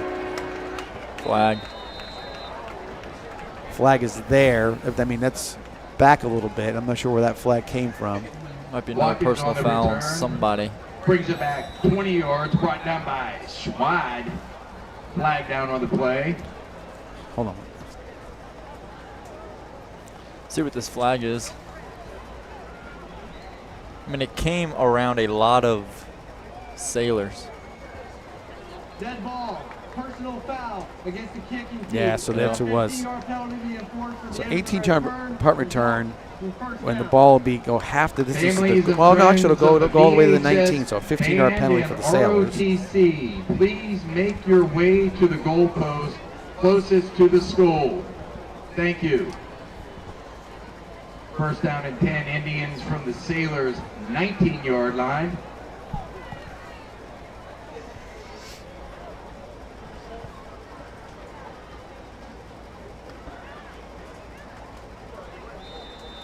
Yeah, really good field position here. Might be a one-play touchdown. See what happens. 1st and 10 from the 19. There's There it Ford. is. Good block downfield, and he's in the Touchdown. end zone. Ford rips one off over the right side from Number 18 goes for 19 yards and and a touchdown for the Indians. Yes, sir. That was, I mean, he had blockers downfield. His O-line did what they're supposed to do, holding their blocks. Man, that's just impressive, no matter who you're playing. Absolutely. And that's again, it's and that's what we're talking about. Staying fresh, Yes. make it. You want to see that we're in this game. You want to see the blocking done well. You see the run. You want execution to be there. You don't want to see lazy plays or sloppy penalties or any of that stuff. Because that just translates. That just goes with you. Royce's Extra point is good. And good. 7:09 left in the first half. Your score: Indians 42, Sailors 0. We're going to stay here for a little bit. I think we are going to stay here a little bit, kind of talk through the break. You know, it's 42-0. Just a reminder, folks, that the running clock does not start until the second half. Yeah, that's a good point. That's why the people clock ask about that. Why are we doing this? Why is this? Yeah. So I think you might see a wholesale change on offensive defense here. You're up 42, and at this point, now you're playing or risking yourself of an injury. Of injury. Yeah. I mean, I don't know if you watched the Buccaneers game the other night. Oh yeah, They were big down. controversy, man. They were down 10. There was honestly really no chance of winning the game. And, Todd Bowles still had his starters out there. 50-some seconds left in the football game, and Chris Godwin blew his ankle out for the year. Done. Right. He was playing in a game that was over. I mean, I get wanting to be competitive for your fans and for you, but you got to be smart. Have to be smart. Yeah, there's a lot to the season. You got to make sure you get through the whole season as healthy as you can. Royce set the kickoff, and there he goes, and he puts that one deep into the end zone once again for a touchback. Especially when you know that you are going to be a playoff caliber team. You're right. You're competing for a division. You're competing for a lot of things. So, yeah, you've got to kind of mind yourself a little bit. You got to be aware of the situation. The flip side of it is, hey, stranger things have happened. Why would we not? Why would we give up on the situation? Yep. So there is an argument in return for that, but it's a tough one when it doesn't go your way. You have to. It sounds like excuse making, and in some ways it is, but it's a tough one to sort of swallow when it happens. Tough interview question to answer. Just handoff and going nowhere. Jones on the tackle. Yeah, speaking of being swallowed. Literal. Swallowed up immediately by Jones. Jones just swallowed him. Nowhere to go. -2 on that one. So 2nd and 12. Now this is the other part of the equation. I'm talking about how I said the Indians want to stay fresh and do what they can do to keep focused. This is where Sarasota's got to kind of keep their heads up and play the rest of the game, because it just gets to be a long night, and you can stand there and wait for 40 seconds to come off the clock every time. It's still only about 2 minutes or so, and the Indians get the ball back. So you want to give it your best effort. You want to give it everything you got for the entirety of this game, however long or short it is. Well in motion, getting it quick enough to Literal, and he is brought down again behind the line of scrimmage. Looks like Zarkowitz on that tackle, with help from Ashari Charles and Eli Jones. Once again, just nowhere to go. The Venice defensive line and linebackers are just filling every hole that comes up. We have an injured player, Sarasota Sailor. Hopefully he's okay. And we'll take a quick break. Come back here with 6:23 left in the half, 42-0.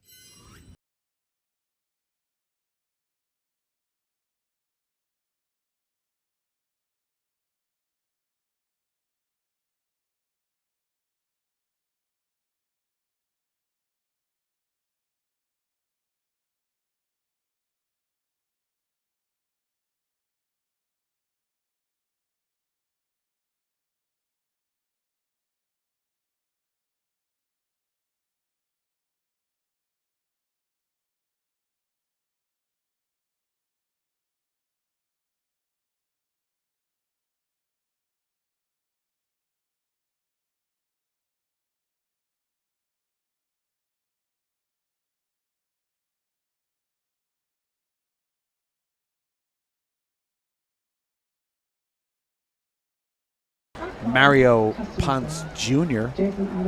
was the injured player. He did walk off the field. So 3rd down and 13 for the Sailors from their own 17-yard line. See if they'll let West air it out a little bit here. I think they're going to run it. Well in motion. Little RPO and not going anywhere. Little end up with the ball and just not a good situation. That's Jones, Maldonado, and Bryant all in on the tackle. Yeah, the Sarasota O-line is really having a tough time holding their blocks and keeping the Venice defensive line at bay. They're all brought down by Jones after Ball's back to 7-yard loss. that's a 7-yard loss on that play. 20 Sailors. So 4th and 20. They went straight backwards. Back to the 10-yard line.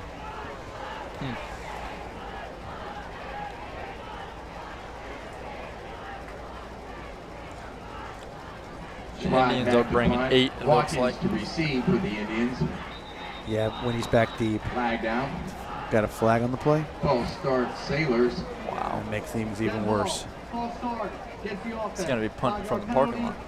So the ball's back to the 5-yard line. 4th and 25.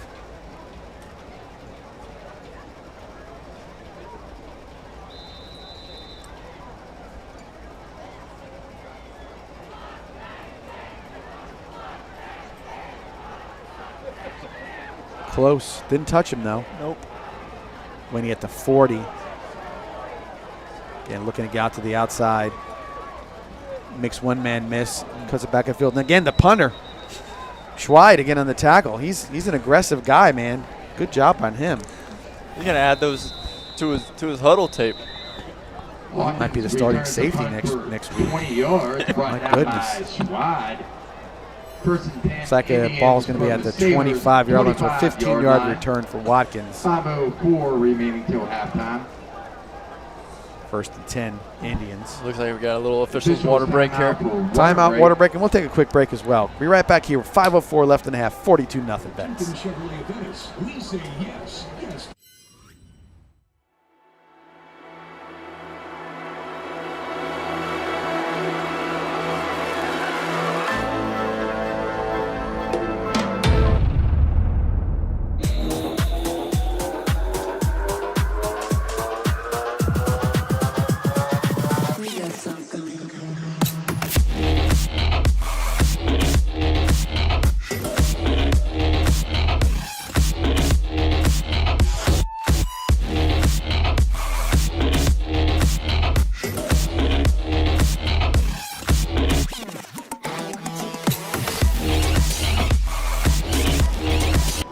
We're back here, 1st and 10 innings from the 25-yard line of the Sailors. Looking to air it out. He's got Matulovic wide open for the touchdown. So quick, one play. Ryan Matulovic from Jace Nixon for a touchdown. Yeah, Matulovic ran a nice corner out there. He got space, and there's number 33. That's Bennett Erickson trying his best, but that's tough to stop right now. Another. Looks like there's a flag on the play. Don't know if that's after the play. I probably would guess it is after the play. Could be a unsportsmanlike conduct penalty. They're writing something down, and that's usually because they got to remember if somebody gets one or gets 2 of them, then they get ejected. Let's see what exactly it is. Well, John, going back to our last 2 drives, it's been 2 plays, 2 touchdowns, which is. They're talking, yeah, no doubt. They're talking about whatever happened. See what it comes up with. And that flag is thrown in the area of the touchdown, obviously.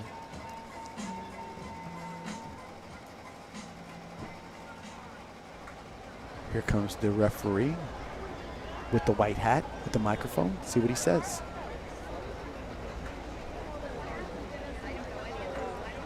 Dead ball.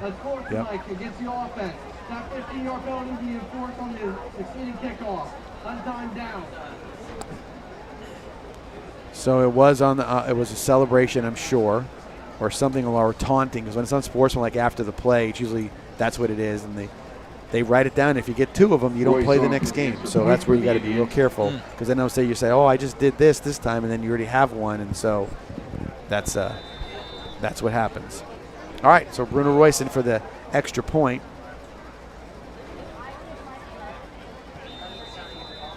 Extra point is Extra up and point good. is good. Rangers scored So a again, with 4:58 Sarasota left in the 0. half, you got to score 49 for the Indians and 0 for the Sailors. We'll stay here. We've taken a lot of breaks. Good Francis break on his commercial finger there. He's been hitting a lot of those commercials. But again, let's go back to where we talked about earlier. So players are in the game, starters are still playing. Everyone's getting their chance to get a little something going here, get a chance to score on senior night, which that's part of the thing tonight. Somebody's like, well, people at home might be saying, what are they doing? They're throwing the ball, doing this. Remember, these kids that are out there right now. This is their senior night. Mom, dad, grandma, cousins, everybody's here. They want to see a chance to see Winnie to score. They want to see Ryan score. They want to see, Gator score. So everybody wants to get a chance to see a little something. You hate to say it's at the expense of the Sailors, but it kind of is in some ways. But nonetheless, you got to do it. If you're going to do it, though, let's not do it with the taunting. Let's not do it with the other stuff that goes along with it. Just make get your score and go on to the next play. Exactly. I mean, at the end of the day, you're playing the game of football. Yeah. It's a tough game. Sometimes you get thumped. It just happens. But like you said, play the game with integrity. Respect the game. So let's see if Royce can get this in the end zone. This would be a 75-yard touchback. And that's, that's where his leg will have to be at some point in time in his career. So let's see where he can get it close to the goal. I say it lands about the 3. That's my prediction. No, not as much as I thought. Close. 5. Oh, he fumbled it. Muffed it. Coverage. Gets down there. That is Crawley taken down by number 11 and number 25. So that's Borelli and Maxey on the tackle. Man, Royce's leg that was impressive. From the 25 to the 4. So I'm going to give him 72 yards. Yeah, that was nice right there. 22-yard line brought down by So best fit was just into the quarter for the Sailors. And I hate to say it's a 22-yard line, but it is the truth. It's not a touchback. Yeah, good play by both those guys. Yep, our starters are still in. They will be in until halftime. I think so. At this point, it's no choice. Wow. Handoff going nowhere. That play was blown up. That was Literal on the carry. That is Campbell on the tackle. And he's in the game, and a kid, he makes plays. There's no doubt about it. Literal.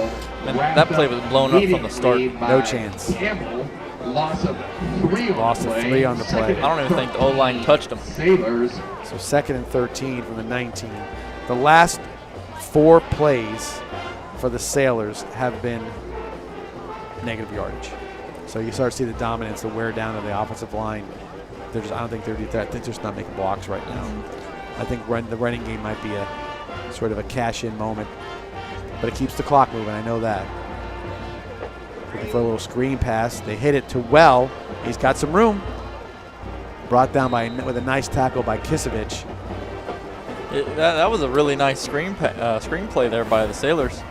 The O-line held the blocks for a second or two, got off them, and then got downfield to block. 5-yard gain on the play, so it gives up 3rd and 8 at the 24-yard line. That was textbook right there. When they go back and watch film, they're going to highlight that. Oh yeah, definitely. It was set up right. The line didn't get downfield.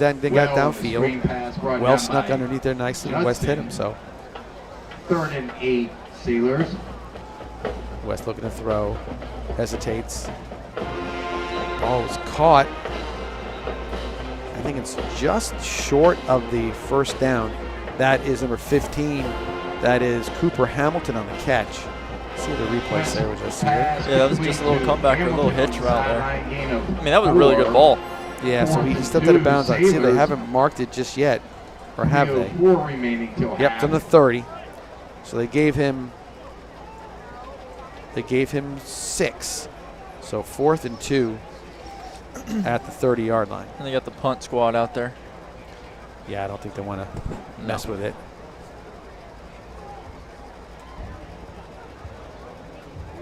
Watkins back deep again. Now don't jump, because you don't. Watch for. You got to just be. This is playing punt safe. You get your regular defense on the field. Watkins again gets a chance to field this one to the 36-yard line. A little good blocking by Kenai Brantley. Going back the other way now. And that's going to be, okay. They're not going to get him with a, no, now they just did it. that took like 10 seconds to get that flag out of there. You know, Kane Judson just threw him on the ground there. And Winston Watkins is running zigzags in the. If you watch the play, it looked like he didn't get the clip initially. It looked like he was okay with it. I think Winston ran farther side to side than he did north and south there.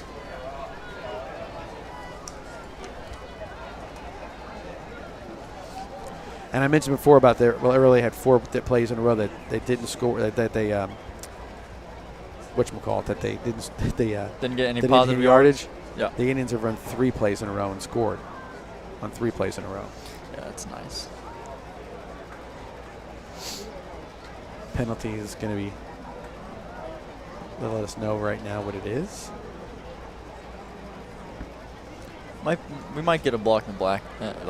Block in the back. So it's got to be a spot foul. That's where they're kind of figuring it out. Let's see. During the return, illegal block in the back on the return team.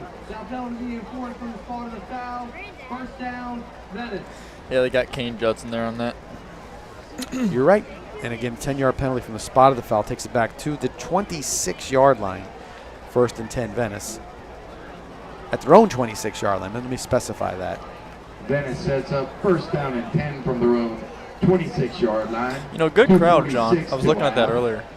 From both sides, really. Yeah, Sarasota travels pretty well. But this is not a tough drive down to Venice. Give yourself 20 minutes. Yeah, just got to make it down. And then, obviously, with the senior night and everything that's going on tonight for the Indians, big crowd. Nixon at quarterback. Hand off to Ford. Man, got some room. He's gone. Good hard run. Then the trailer by number 32. That's Jack Keenan. So Ford gets a 1st down for the Indians. Yeah, his O-line working hard for him, getting them blocks.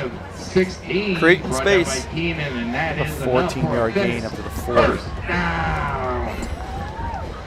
I give Ford the ball again. He ran hard on that one. Let's keep feeding him. They might hit Watkins here.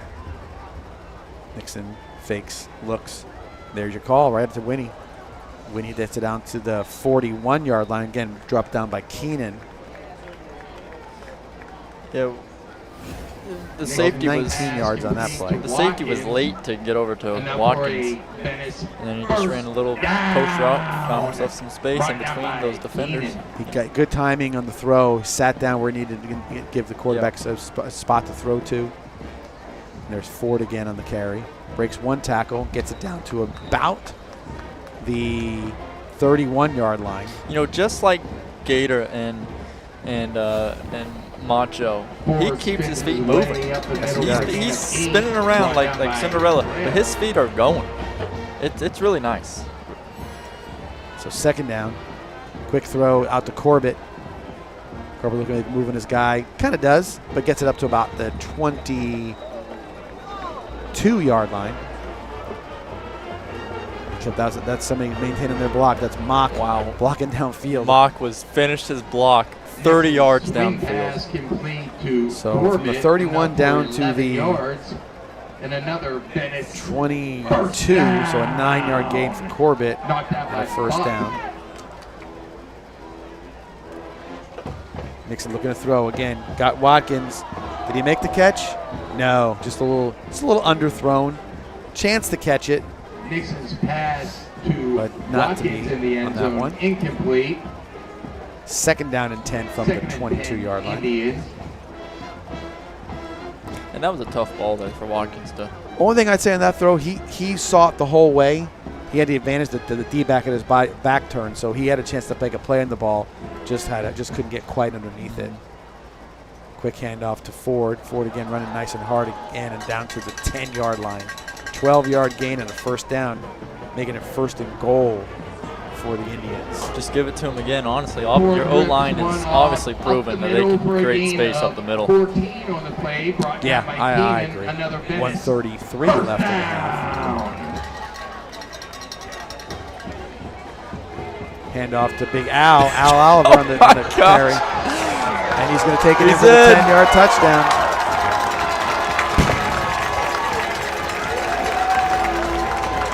Big Al over right side from Man, that's great. Oh, yes, sir, Big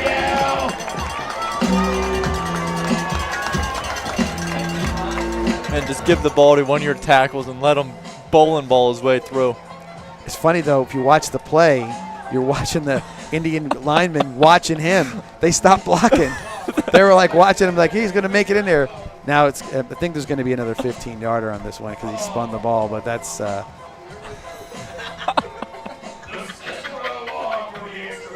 so. Oh, and we got LeCicero kicking the extra point. Royce is holding for him. Oh no. So no good on the extra point. Extra point is no good. So no good. And Royce was the holder. Royce was the holder. Oh, boy. I got to figure what happened at the last little bit. It was a bit of a comedy of things. Score Venice 55, Sarasota 0, 121 remaining till half. Yeah, Sarasota coach is not happy about something. I think he wants the clock to run, to be honest with you. I think he said something about the clock running. I don't know. But they didn't. Well, I guess they didn't call it on Big Al. There was no penalty on that one. That's good. All right. Referee's letting a little something slide there. Royce set the kickoff. 55-0 is the score now. That might be Big Al's first and only touchdown ever. No, he scored earlier. Oh, this he season. did score. Remember, It was a scoop and score. They legitimized his scoop and score. It was a scoop and score. Bruno with a kickoff, and he kicks it into the end zone. Royce's kickoff sails through Consistent the end zone. tonight, about 10 yards deep on each. It's between 8 and 10 yards deep on every kickoff. Yeah, that's 20-yard nice. line. Except for that one he had to kick it 70 yards. So 121 in the half, and let's just set the Sailors run out the clock here and then get to the locker room. Don't forget halftime. I think we'll stay with the halftime tonight, Francis. Right? We'll do the senior band members, and of course the ROTC as well. They're doing their intros for the senior night people at halftime. 1st and 10, Sailors at their own 20-yard line. Hand off to, that is 28, that is Kubisak, and Campbell on the tackle. Gain of nothing. Swallowed up by Campbell. By Campbell. Him and No gain on the play. Man, Second and was 10 it Jones, Sailors. was it? No, that's number 90. he plays That hard off is the block. Madcore on the top on that. I'll give him a little credit on that tackle as well. Yep, Campbell plays hard No off the gain. block, man. It's really nice to see. 2nd and 10 from the 20.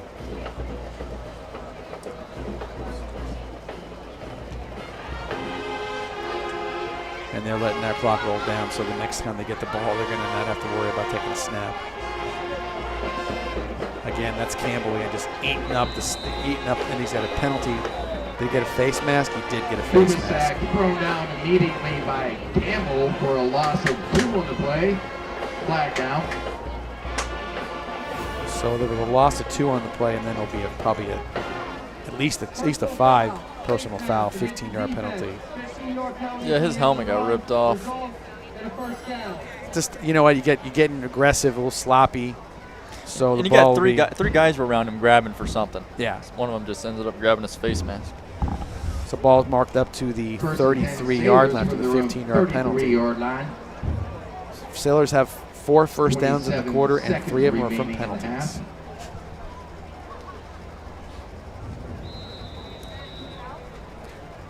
I think now you're just going to let the clock run down, right? Unless you're at 25 seconds, you got to go. You might have to get one snap and Just take a knee. Just take a knee, get into the locker room, sit down. yeah. I don't even know what you say to him, but Well, you may have said something before the game. You never know. You may Yeah. be been prepared for something. You just don't know. The halftime with your score, your Venice Indians. That's the end of the half. With the score, 55 Venice, 0 Sailors. We'll take a break, come back, and watch the senior night intros for the band members and the ROTC. Hope you enjoy it. See you back here at the end of the halftime.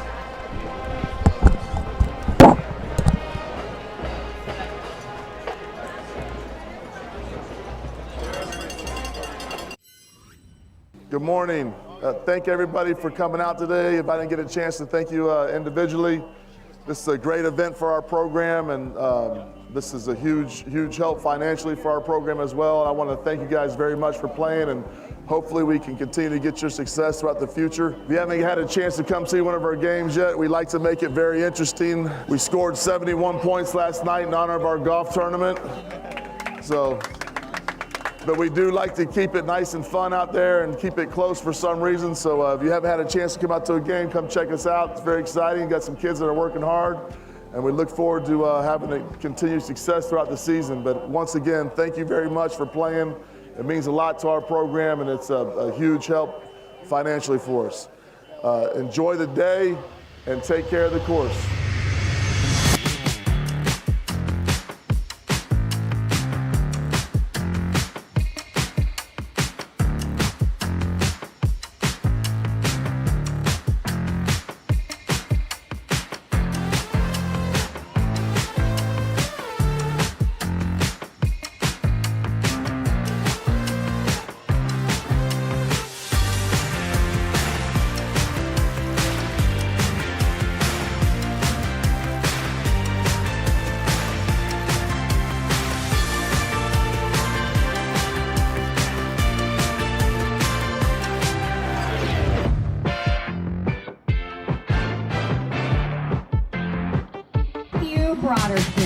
Escorted by parents Lauren and Benjamin.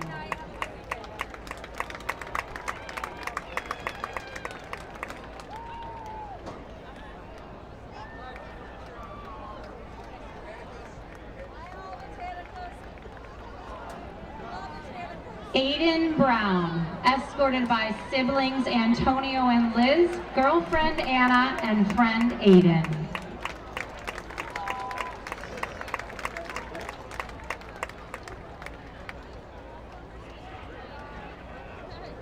William Brown, escorted by parents Judy and Carl.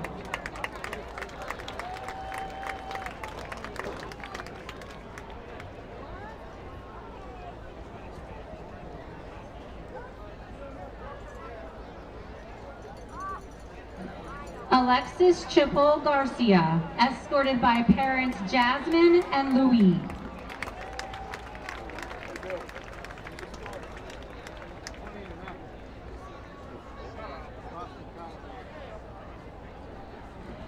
Berlin Davis, escorted by parents Amy and Brett, siblings Ryder and Piper, grandparents Katrina and Delwyn, Uncle Jerry and Eli, and cousin Ethan.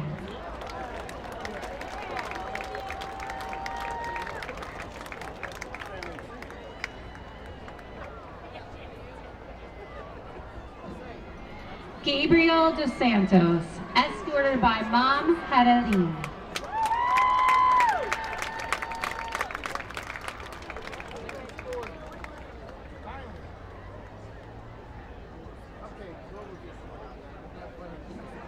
Brianna House, escorted by Mom Amanda and Sister Isabella.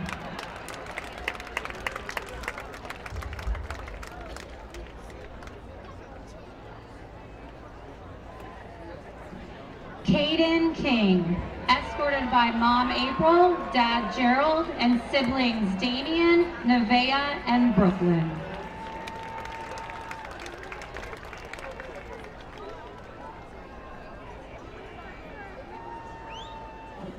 John Kitavich, escorted by parents Donna and Tom, brother Thomas Jr., and partner Margot.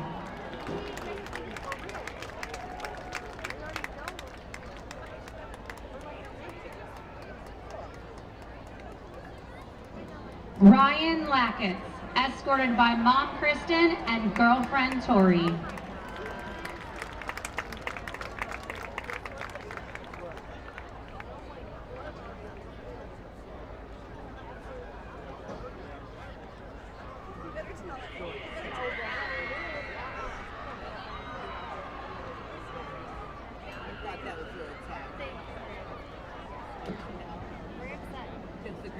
Tanya Lamb, escorted by parents Suzanne and Thomas and Uncle Bob.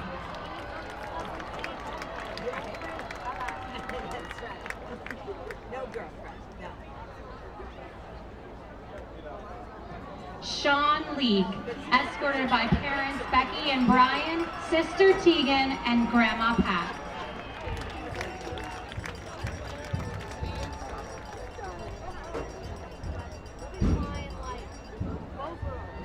Jocelyn Luna, escorted by mom Maribel, sister Adie, nieces Najee and Natalie, and friend Emily.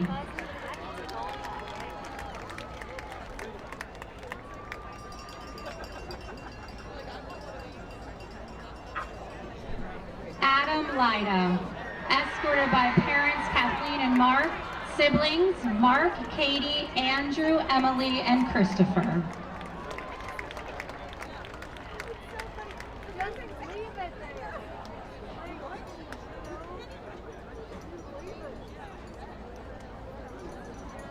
Jax McAllister, escorted by parents Christine and Kerr.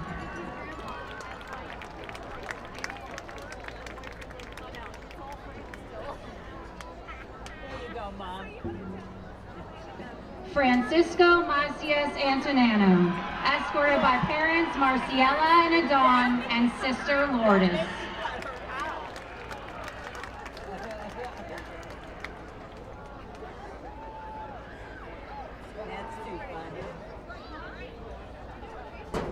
Harrison May, escorted by parents Melissa and Colin, Aunt Grace, and cousin Sophia.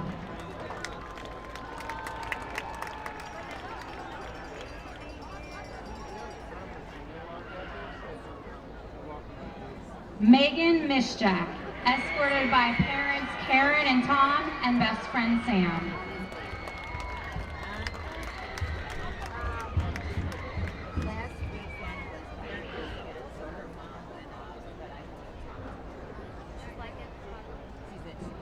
Logan Morrison, escorted by parents Victoria and Robert.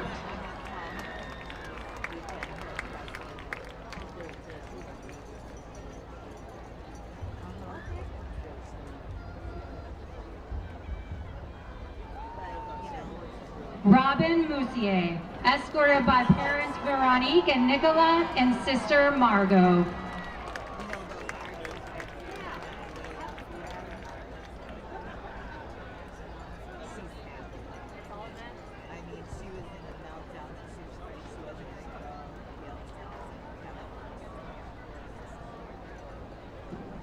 Merrick Nichols, escorted by mom Michelle, stepdad Eric, dad Patrick, and stepmom Crystal.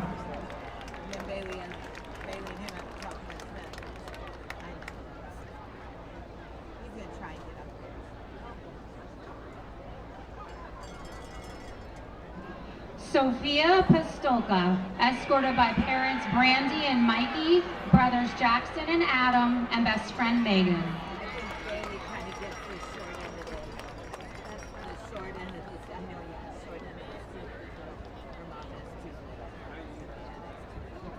Gavin Reese, escorted by parents Megan and Jim and brother Caleb.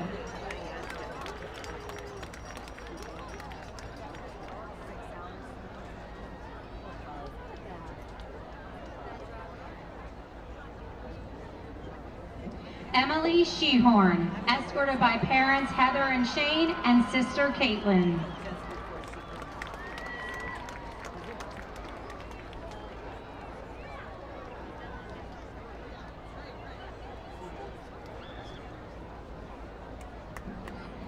Mia Snyder, escorted by mom Allison and brother Lennon.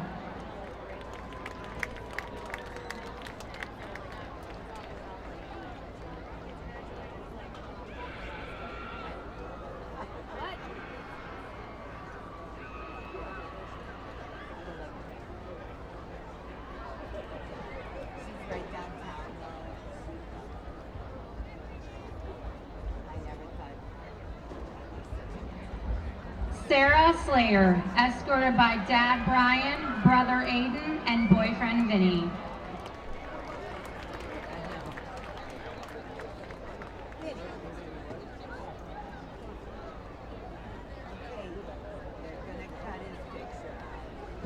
Christopher Spingola, escorted by Mom Vanessa, Dad David, and Sister Tessa.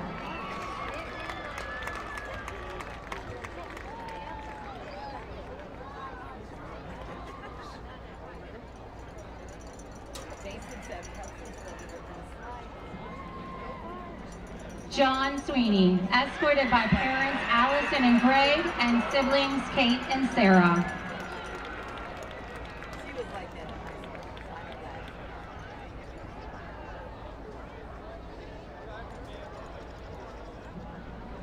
Julia Thomas, escorted by parents Katie and Patrick and brother Cameron.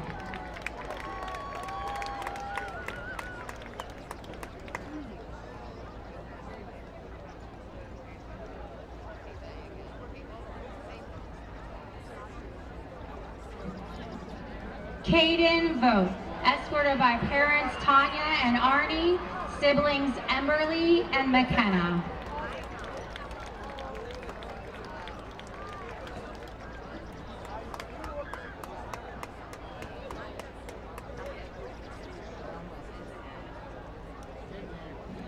Thomas Wolcott, escorted by parents Susan and Thomas and brother Jack.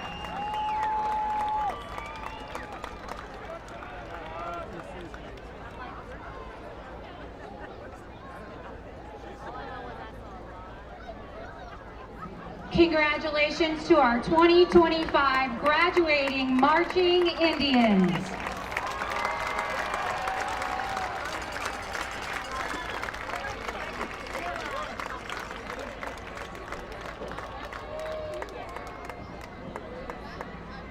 At this time, we would like to honor our VHS ROTC seniors.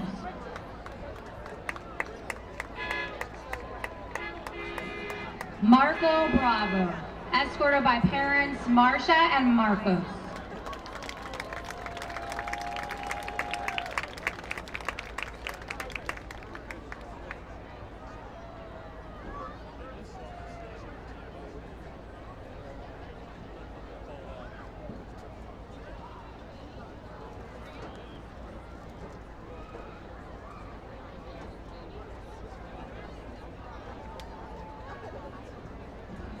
Augustus Lear, escorted by friend Carter.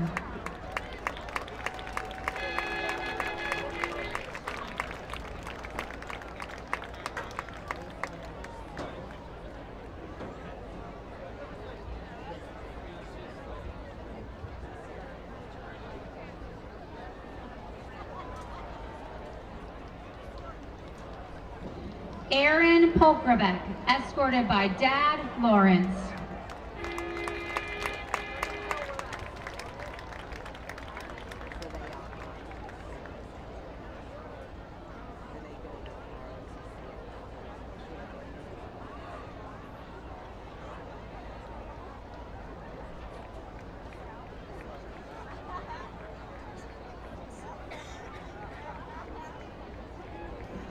Kaylee Rector, escorted by Mom Chrissy.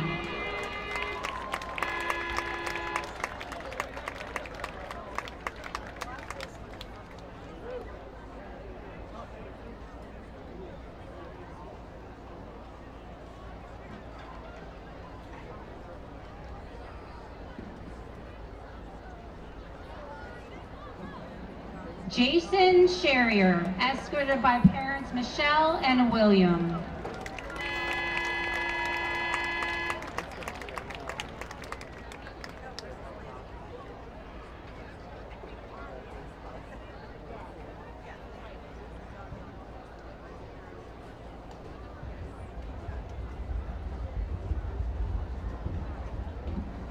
Susan Tyler, escorted by parents Jennifer and David.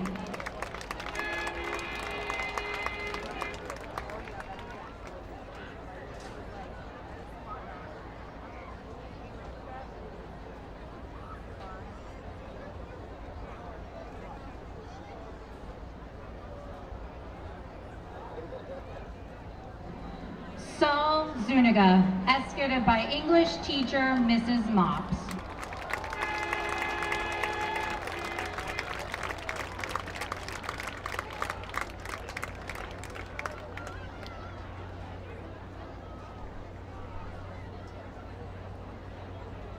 Congratulations to our 2025 ROTC seniors.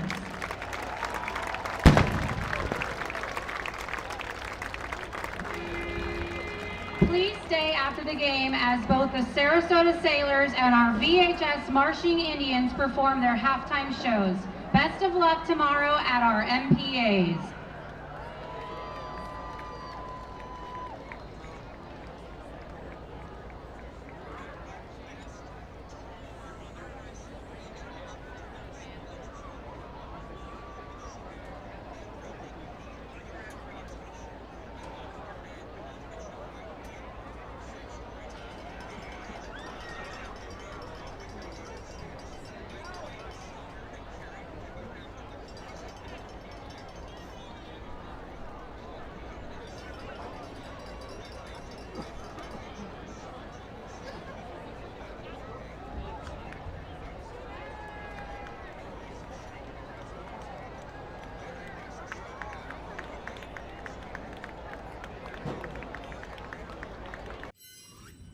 Good morning. Thank everybody for coming out today. If I didn't get a chance to thank you individually, this is a great event for our program, and this is a huge help financially for our program as well. And I want to thank you guys very much for playing, and hopefully we can continue to get your success throughout the future. If you haven't had a chance to come see one of our games yet, we like to make it very interesting. We scored 71 points last night in honor of our golf tournament. But we do like to keep it nice and fun out there and keep it close for some reason. So if you haven't had a chance to come out to a game, come check us out. It's very exciting. We've got some kids that are working hard, and we look forward to having a continued success throughout the season. But once again, thank you very much for playing. It means a lot to our program, and it's a huge help financially for us. Enjoy the day and take care of the course.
It's Maverick for our friends at Tommy's Express Car Wash. You won't find a better wash than at Tommy's Express. 3 minutes in and out to save you time. With Venice now open, Tommy's now has 8 convenient locations in the area and many more to come. Join the Tommy Club here and you're a member at them all. Text the word WORKS to 52884 and get a free Works wash. Good luck this season and go Indians! Ready for an all-new lineup? Check out Douglas Jeep, Chrysler, Dodge, Ram, and the all-new Douglas Pre-Owned Mega Center. Douglas Jeep, Chrysler, Dodge, Ram carries a massive selection of new vehicles at incredible savings. And the all-new Douglas Pre-Owned Mega Center has become the area's premier destination for the highest quality pre-owned vehicles at the best price. Douglas always goes the extra yard so you can score big. Who has mega selection and mega savings? Douglas does.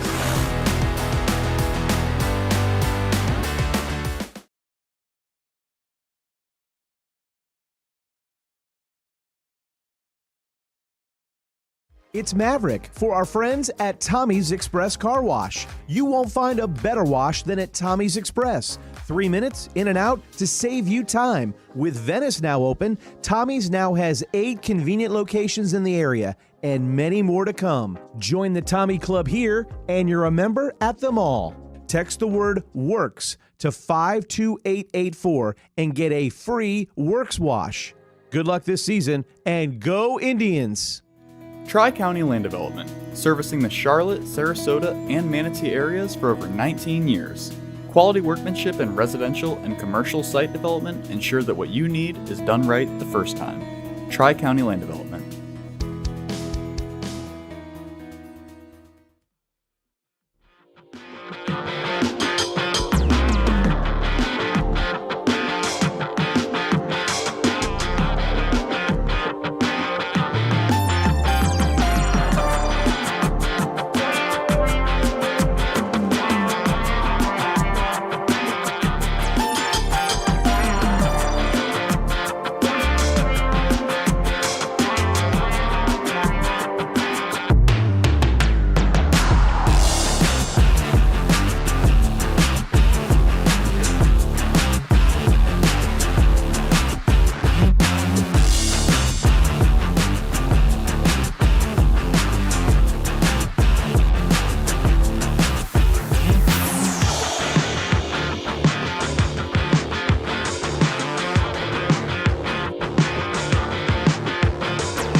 And we're back here after the halftime festivities, the band and the ROTC getting their senior night recognition, and congratulations to them.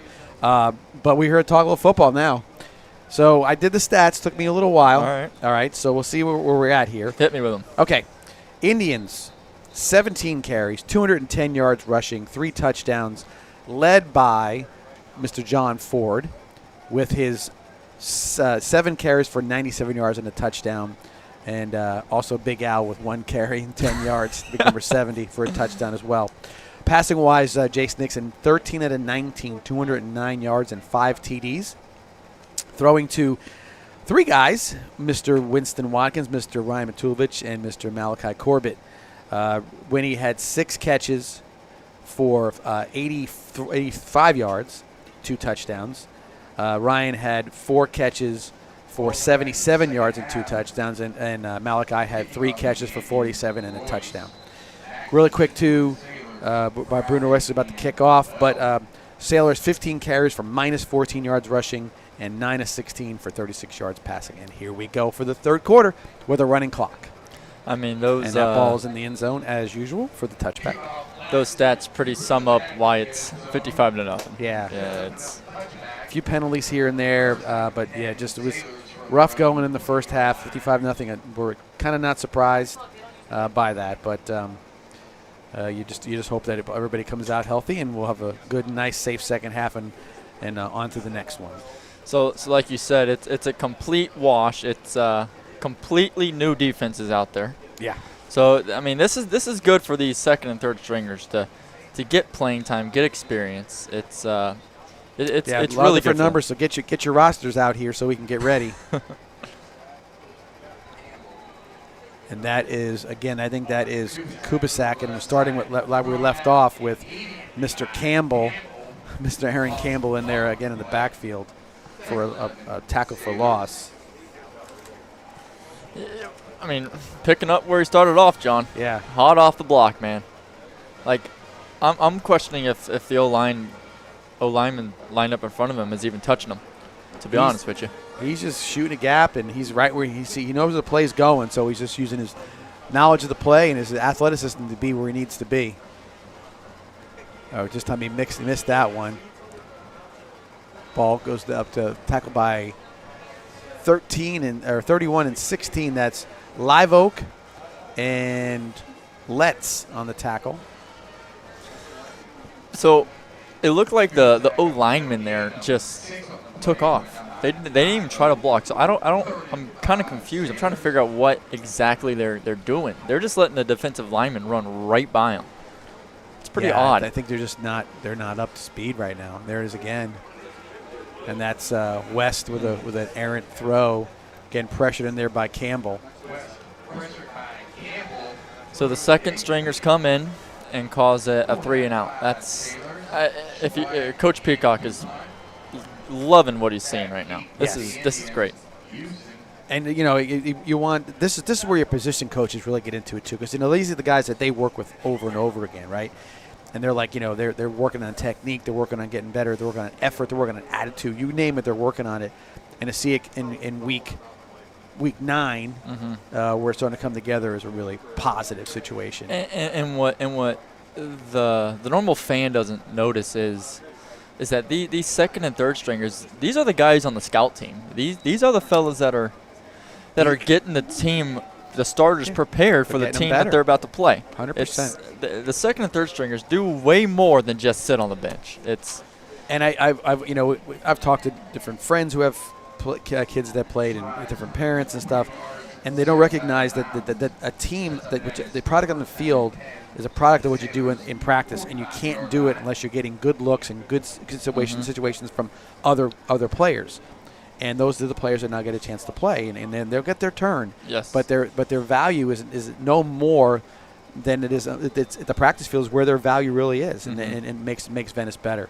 Alex Schaefer in a quarterback hands off to John Ford, and he breaks some tackles again, brought down by Prawl of the Sailors, but not before he gets a first down. Yeah, this might be a career game for John Ford, man. I don't believe. Correct me if I'm wrong. I don't believe we have another running back after Ford. There's probably somebody from the JV that's been moved up, but not quite yet. So Ford picked up 12. This time Schaefer on the carry. Schaefer's a good runner. Run out of bounds by 21. That's Kostlow. Yeah, Schaefer, that was just a design QB draw there. Follow his blockers to the right. Give him 7 yards on that. Give him 2nd and 3 from the 27-yard line. Make it the 26-yard line, I should say. Schaefer keeps it that time, and he is stopped and thrown down by number 34. That is Evans. Nice play by Evans. Pressured the blocker and kind of whipped. Looked like he was going to bend him in two for a second there. So -1 on the play. Yeah, Evans really stopped him with one arm there. That was impressive. 4 Indians. So 3rd and 4. Handoff to Ford. Takes it down to the 20-yard line. Picks up 7 and a first down for the Indians. Yep, just another hard runner. And his alignment, man, they're blocking downfield for him. That was Prawl again leading the tackle for the Sailors. Schaefer, quick throw and kind of, it's a little low, but he dropped it. That's number 17. It's Aiden Fogo. Schaefer's pass. 2nd and 10. Incomplete. 2nd and 10 Indians.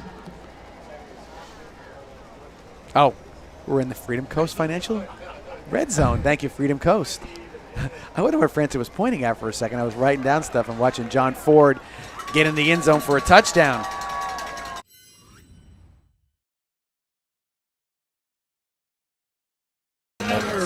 Shut off a couple blockers and he went.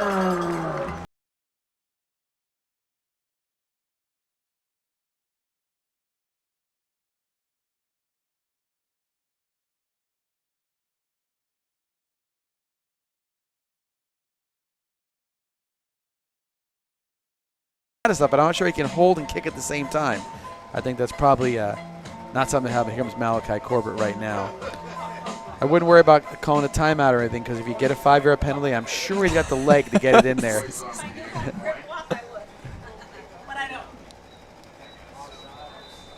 They're going to call a delay of game, I believe. There was a penalty on the play. Dead ball, encroachment on the defense. A penalty will be declined. Retry the point after attempt. So the penalty is declined, and they retried Offside, Sarasota. the extra point. Penalty declined. All right, so Corbett didn't get in any trouble. He got out there in time. That's not that he bit on purpose. That's a good way to get a quick field goal done if you had to do it. Run off the bench, spot yourself, and get the ball down, and there you go. Extra point is good. Extra point is up and With a running clock at 4:51, your score Indians 62, Sailors 0. Francis, want to take a quick timeout? We'll take a quick timeout and be right back here at Powell Davis Stadium.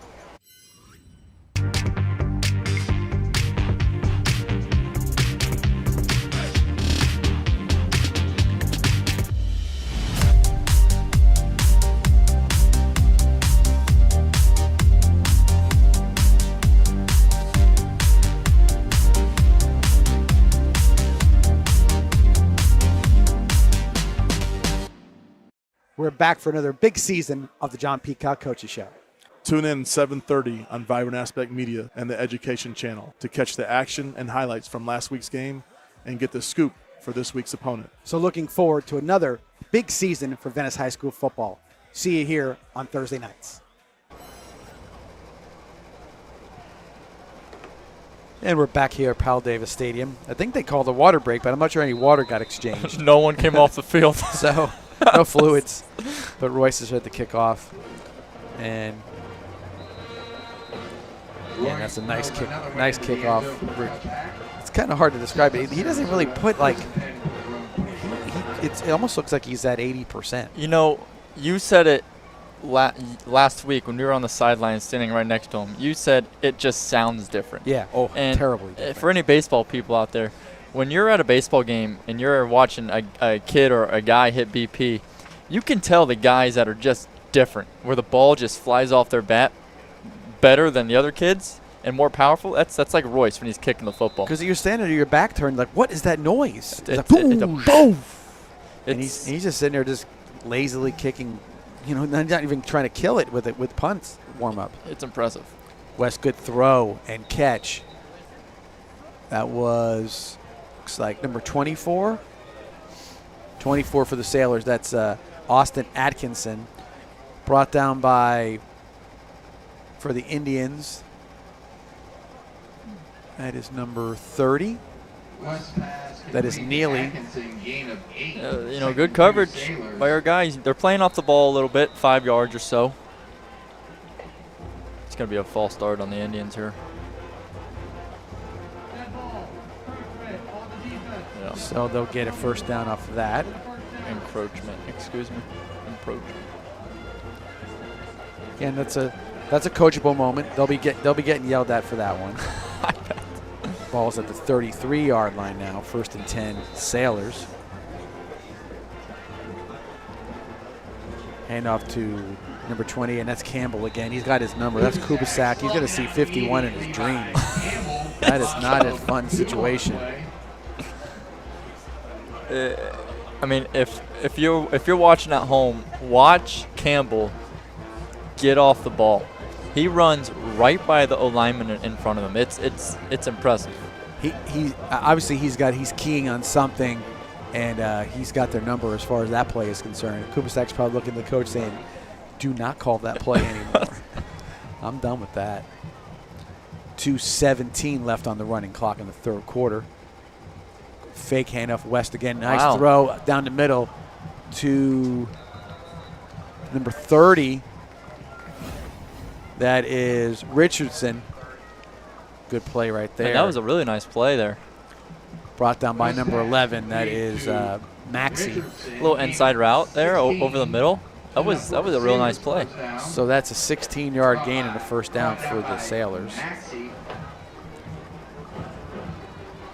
So 2 quick first downs for the Sailors. See if they keep this up. See if they can get maybe get on the scoreboard. Weston shotgun. Drops, throws, complete.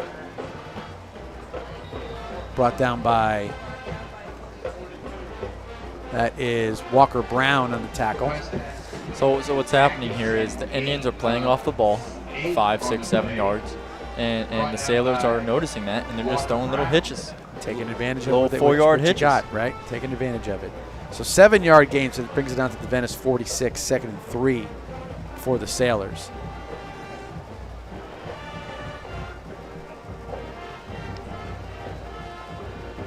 West rolls to his left. Campbell on the chase. There he is. He's got him that time. West on the sack that time. I'm sorry, Campbell on the sack of West. Campbell's going to remember this game, man. Sailors call timeout. His coach is upset about somebody. Looks like the O-line a little bit, so maybe their lack of helping their guy out there. So a 9-yard loss. Sack on the play. This is the only way you can stop the clock. Is certain things, injuries and timeouts. And obviously you got to go to the change of the quarter as well, which would have been here in a second. He probably could have got, without getting the timeout, he probably could have got to the end of the quarter. Yeah. But no, they're going to Campbell. He's played some big minutes for the Indians. We had a little bit of a shortage on defensive tackle, and he stepped up when Hubb was injured, and I know that Bryant had a couple little nagging injuries, and so he's been out there. So he's sort of like one of those 1A, 1B kind of guys. So putting him out there with the second team guys is probably and he's probably looking his chops a little bit. So he's getting his opportunity to show what he's worth. Yeah, he's been very impressive all night. All night, man. He's, like I've said over and over again, he's getting off the ball. It's impressive. Well, and there you go. That's what you talk about. Your opportunity to do something. It's as much effort and intensity and all those things as it is to other. You that's what you're looking for. You want it's my opportunity to be on the field. I'm going to show you what I can do. And this is where we're at with that. This is exactly that is exactly what's going on for these younger fellows. They're getting their moment. What are they going to do with it? You have to take advantage of the moments you're given. 3rd and 12. West back to pass, throws, knocked away. Good play by number 32, Dylan Morse, knocking that ball away. Went up high, and that's where he needed to be. He's the guy in that area. It's got to be in that spot, and he made a nice play knocking it down. Yeah, Morse just dropped back there, and he had to get up a little bit to tip that pass. That was nice. Very athletic play. So 4th and 12, and they're going to end the quarter right here. So Indians 61, Sailors 0. We'll take a timeout, come back and see the end of this 4th quarter. Should be quick, and but stay with us. We'll be right back.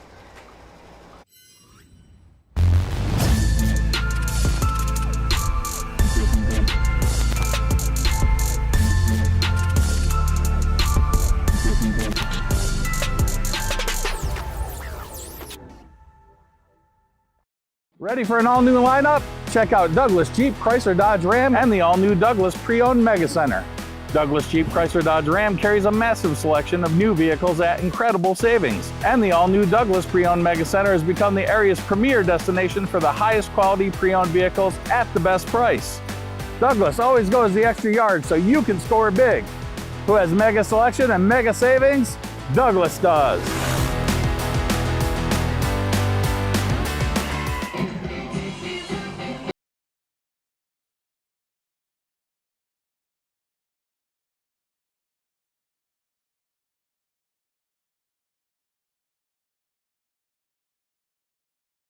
By the Sticks again. Another song, so we're getting everybody hyped up. Great music being played tonight, John. We're trying. The band's got a lot going on tonight. They got their halftime stuff with the senior night, so helping them out a little bit, getting the crowd into it. So 4th and 12, and obviously a punt, kind of straight up in the air. See if it gets a good bounce. It does get a decent bounce for the Sailors. Now it's kind of bouncing around right around the 30-yard line, so Indians will take over after that 25-yard punt. 25 yards, touchdown by the Sailors. So Venice takes over 1st and 10 at their own 30-yard line. 30-yard line. See what they come out in offense. I think it's going to be a dose of Ford and Schaefer running the ball a little bit. Maybe a pass or two here and there. Get some guys an opportunity to catch the ball. I know a lot of times offensive line coach Josh Hunter will be watching these second teamers, and he likes to see what their effort and how they perform in these opportunities. I mean, because you never know when these fellows are going to have to 100% have to play quick in the throw real deal. and catch. Schaefer throws to number 35. That is Graham Houston. Hey. There you go. Graham Houston, the starting second baseman for Venice High School baseball. He's a sophomore. Good athlete. Multi-sport athlete, just like his brother. Very good athlete. 2nd and 2, Indians. So 8-yard gain, 2nd and 2. Quick handoff. Helmet comes flying off for one of the Indians, one of the offensive linemen. That was Ford on the carry. Picks up, give him 5. Picks up 5 for the first down. For a gain of 6, brought down by Perry. That's enough for another Venice. Actually, it is 6-yard gain for Ford, up to the 44-yard line. The gentleman who lost his helmet had to go off the field.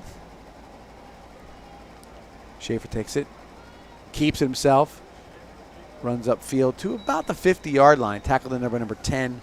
That is Perez leading the tackle, along with number 88. That's a tough one. Razamovsky. Hope I did that right. Let me tell you what, John. You know how I was asking if we have a 4th-string running back? It might be Schaefer. You're right. You're right. Schaefer with the throw and catch out to Houston again. Pushed out of bounds by number 18. That's Perry. You know, I don't know if you remember, his brother, Merrick Houston, was an all-state punter. Oh, he was a football team. He could kick that ball, man. He was good. So we'll call it 7 yards on that one. First down Indians. Down to the Sarasota 44. Hand off to Ford. Breaks a tackle. And then brought down by number 42. That is Lintz on the tackle. Another patient, hard run. Give him 6 on that one. 2nd and 4 for the Indians. Keeps his feet moving. Just great to see. This time Schaefer keeps it and gets good yardage. Back out to about the 25-yard line. Brought down by 35. That is Tierner Leshko. First down Indians. Ball spotted at the 26-yard line, 12-yard gain. Schaefer just follows his O-line, his O-lineman out to the left there that are blocking for him. Ford on the carry. Breaks a tackle. Almost got away from the second tackle. Brought down by number 10. That is Perez again. Ball is down to the, give it the 8-yard line, 8 yards. 2nd and 2 at the 18. Schaefer looking to throw. Give it to him. Got a man. Got touchdown. it. Houston. Graham Houston with the 18-yard touchdown catch from Alex Schaefer. Man, he is going to love that. He's going to talk about that for a long time. You're going to hear it. I'm going to hear it. You're going to hear it. Man, that's so great. That's awesome for him. Yeah, and again, a good route. I watched him play on the JV, and he's a sophomore, right? He's a sophomore, yes. He's open. He's just learning a little bit how to play the game. So, Royston for the extra point. And the extra point is Royston's extra point. Good. And good. So with the running clock at 7:24, your score: Indians 68, Sailors 0. Francis, want to take one break here? One break quick, and we'll be back right after this. Ready for an all-new lineup? Check out Douglas Jeep, Chrysler, Dodge, Ram, and the all-new Douglas Pre-Owned Mega Center. Douglas Jeep, Chrysler, Dodge, Ram carries a massive selection of new vehicles at incredible savings. And the all-new Douglas Pre-Owned Mega Center has become the area's premier destination for the highest quality pre-owned vehicles at the best price. Douglas always goes the extra yard so you can score big. Who has mega selection and mega savings? Douglas does. Well. And we're back here. Score 69-0. And Houston ready to kick off. Houston. I'm not gonna.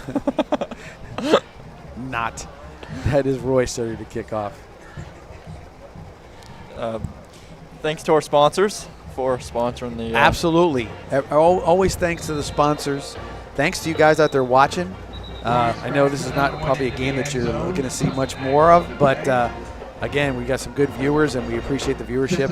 I know VSN and Robert Aspect and all of us here are very appreciative of everybody following us. With no matter what the score, it looks good. It looks good, man. No doubt about it. And without the sponsors, the stream doesn't happen. Exactly. So all you out there really do appreciate your help. So 1st and 10 at the Sarasota 20 once again. Hey, Venice, it's Ben. And a big sponsor shout out to Bauer Socks. Thank you for all you do for the Venice High School program and really just Venice High School in general. Also, too, thanks to Obies tonight feeding us in the press box. We're all happy about that. Yes, absolutely. So Obies, thank you. They just, besides that, they are tremendous with feeding the team. You've been on the road games with the sandwiches after the game, on long trips, the sandwich before the games, and man, the consistency of the product. Yep, it's good. Mr. Really McGivern, good. Mr. McGivern owns Obies, and what a nice guy, man. He's the real deal family. His son is an O lineman. I believe he's a freshman or sophomore coming up through the ranks. Good throw. This number 17 in the game. That is the backup quarterback. That is Jordan Johnson. Good throw by him, but a little off target to number 19. That's Lucas Baden. Covered there by Indians number 37. That is Anthony Beckham. You know what? Air it out. Why not? See what happens. Guy's got an arm. We'll see what he can do with it, right? Clock's not going to stop no matter what you do. So running or throwing, it's the same result. Yep. Quick pat. There's the run again. That time. It's Campbell. Was it Campbell? Yep. It was Campbell. And again, that's Kubasak again on the run. Loss of 1. I think Campbell's going to have like about 7 tackles for loss tonight, which is very impressive. So 3rd down and 11 for the Sailors from the 19-yard line. John, let me ask you, what's the most points you've seen a Venice team score? 77, state championship. That's the record. Is this no, still the actually, record? since I know there was a playoff game the year before last, 84 points. 84 points. Yeah. There's a nice throw. Beckham was there to help break it up. That was Jordan Johnson throwing to number 85. That is Jackson Parker, senior. Let me tell you what, Johnson had him open. If he threw that ball with a little bit more zing, yeah, that was a 1st down and then some. So 4th and 11 after the incompletion. Yeah, I forget the score, but it was in the 80s, and that was that's the most obviously. When you can beat 77, that's a lot. You get 80 something, that's a lot as well. If I remember correctly, that's 77 state championship game score. That was a record for. It still is. Still is a record? Yeah. So, yeah, that's a bad snap. And he's getting swallowed up. Oh, wait, I'm telling you, that's why he's that punter, man. He's a tough guy. He don't want to go down. He's breaking tackles from defensive tackles. Madcore and Garza ended up making the tackle. So, loss on the play. Ball's at the 14-yard line. Loss of 5 on the play. So 1st and 10 Indians.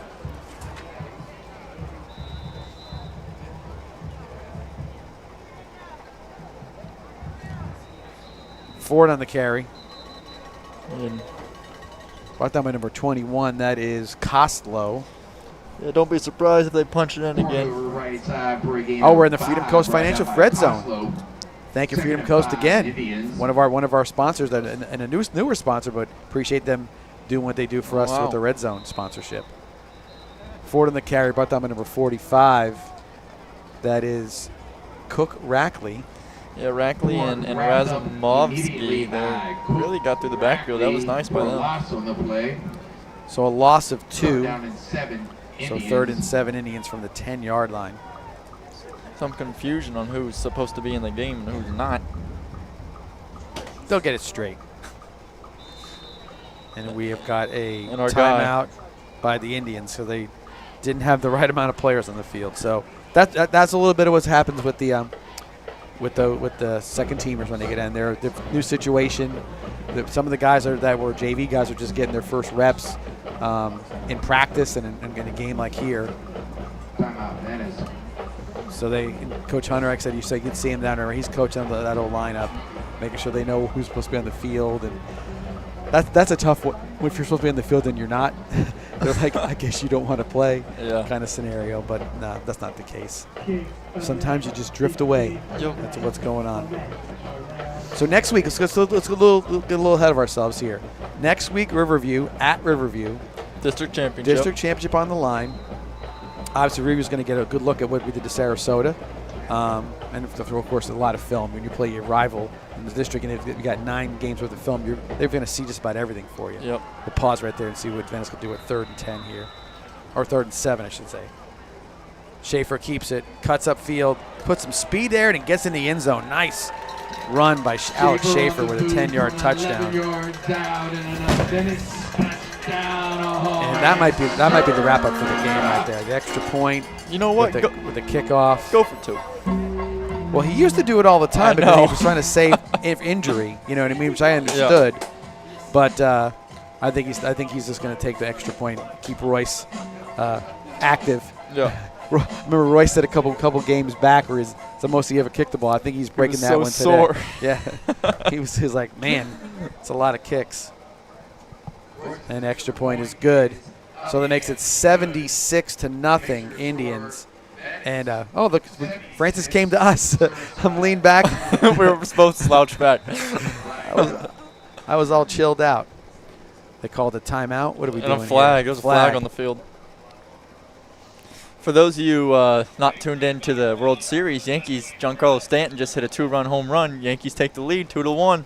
All right, so there you go. World Series is kicked into gear. Yankees, Dodgers. So I mean, again, it's going to be a heck of a series. I hope, as a baseball fan with no rooting interest for either team, that it goes at least 6. This is really good. If it's for going baseball. 6, there's a little drama involved. You know, the best World Series were the ones that were 4-game sweeps. Oh no! You know, for the team that won, yeah, okay, but not for everybody else.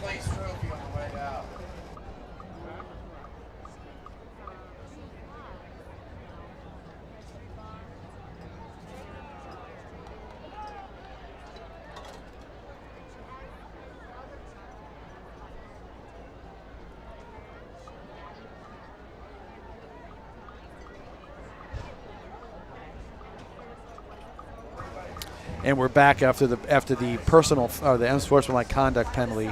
Again, little bit of, you know, you don't like to see it. You want to see do the right thing, but I understand these kids are kids and enjoying themselves a little too much on that one. So Royce again gets a chance to kick it to the end zone. No, not that time. This time it's taken by Crowley. And he brings it up to about the 29-yard line. Tackled there by, that's 80, 42, and 25. So I know one is Borelli. 42 is Walker Brown. Brought down by Walker Brown. Flag down. Yeah, Royce just got a flag to throw on him. I don't know. And Frazier on that one as well. And we were just told by our producer to tune into Vibrant Aspect Media tomorrow as they are live streaming the band. The band has a performance, a competition, honestly, here at Venice High School that they will be live streaming. So if you're interested, tune in tomorrow. Francis, what time? And it's 3 to 10. So go get some food, get some drinks, sit on the couch and watch the band play. Watch the band play, and then Vibrant Aspect Media will obviously do a fantastic job putting that all together. So if you're watching tonight because you wanted to see the senior band play, people come out and get then this is your opportunity to watch them perform tomorrow, or anybody who's interested in watching that, please do. Sarasota in there with number 26 on the carry and takes it up to about the about the 34-yard line. That was Madcore and number 47, Ryan Kelly, on the tackle as well. And it is 76-0, folks, if you guys were keeping score at home. That will bring us So the ball's at the that'll be the end of the game right there after that 3-yard game. So your final score tonight, a resounding win for the Indians, 76, Sailors 0. We'll come back, wrap a few things up right after these messages. Travel safely, everyone.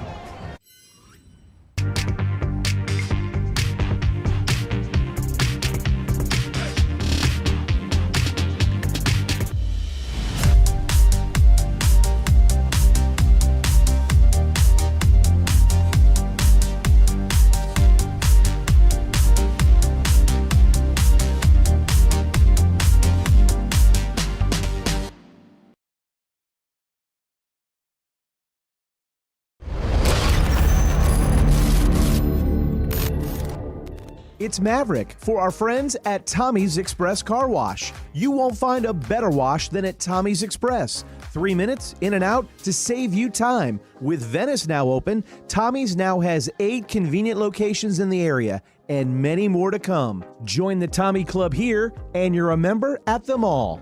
Text the word WORKS to 52884 and get a free Works wash. Good luck this season and go Indians! And we're back here at Powell Davis Stadium, 76-0 the final score. And Jeff, you see 76-0. You know the Indians had a dominant performance. You feel for the Sailors somewhat, in this situation. We're talking off air just now. We're saying how does this get better for the Sailors? It's tough to be the guy who's the third coach in the last 3 years to try to kind of cobble things together. In this day and age where students can move around here and there, they can go to different schools. These kids, some of these guys are on their third coach. Some of them are not on their third coach. They went someplace else to play. So Coach Campbell's got a little bit of work to do, but I can tell you, I promise you this, that it's something that I expect him to do, turn it around. If the administration at Sarasota High School and the county and everybody else gives Coach Campbell a chance to have his program get started, get the culture changed, then he's got a chance. And that's the thing you say about what is it on the field? It starts. The culture is what starts. Culture. It. Yeah. It's and we're sitting up here. The Sailors are not 0-7. They're 3-4. Yeah. No, they've beaten other teams, and this is just a testament to what the Indians are as much as anything. Exactly. So Sailors. Obviously, nothing but respect for them, and they are in our district, so we will be seeing them again next year. There's no way around it. You always see each other, so you just hope that they just keep on building. Yep. Every year, you just got to get a little bit better and a little bit better. Give me one takeaway from this game you're going to take away the most. Securing the ball. It happened. We did not have any turnovers, which is that's what I'm most proud that what our boys did. I'll say this. We mentioned it over and over again with our running backs. And quarterbacks and everybody else, running through tackles, running hard, finishing runs in a game that you really didn't have to put that kind of effort into it, maybe, just to saying. Everyone went out there and gave superior effort. The O-line was making blocks downfield. So I just think that the effort was proper. The score indicates it. Yes. Not that, like I said, again, it's not always the most fun thing to see a 76-0 shutout like this, but it happened because of Venice's effort that they put out there, and they didn't come in here and just throw it on the field and say, let's see what happens. So they went out there and put it out together. Well, I guess that's another night. We're getting the wrap-up sign. Getting the finger.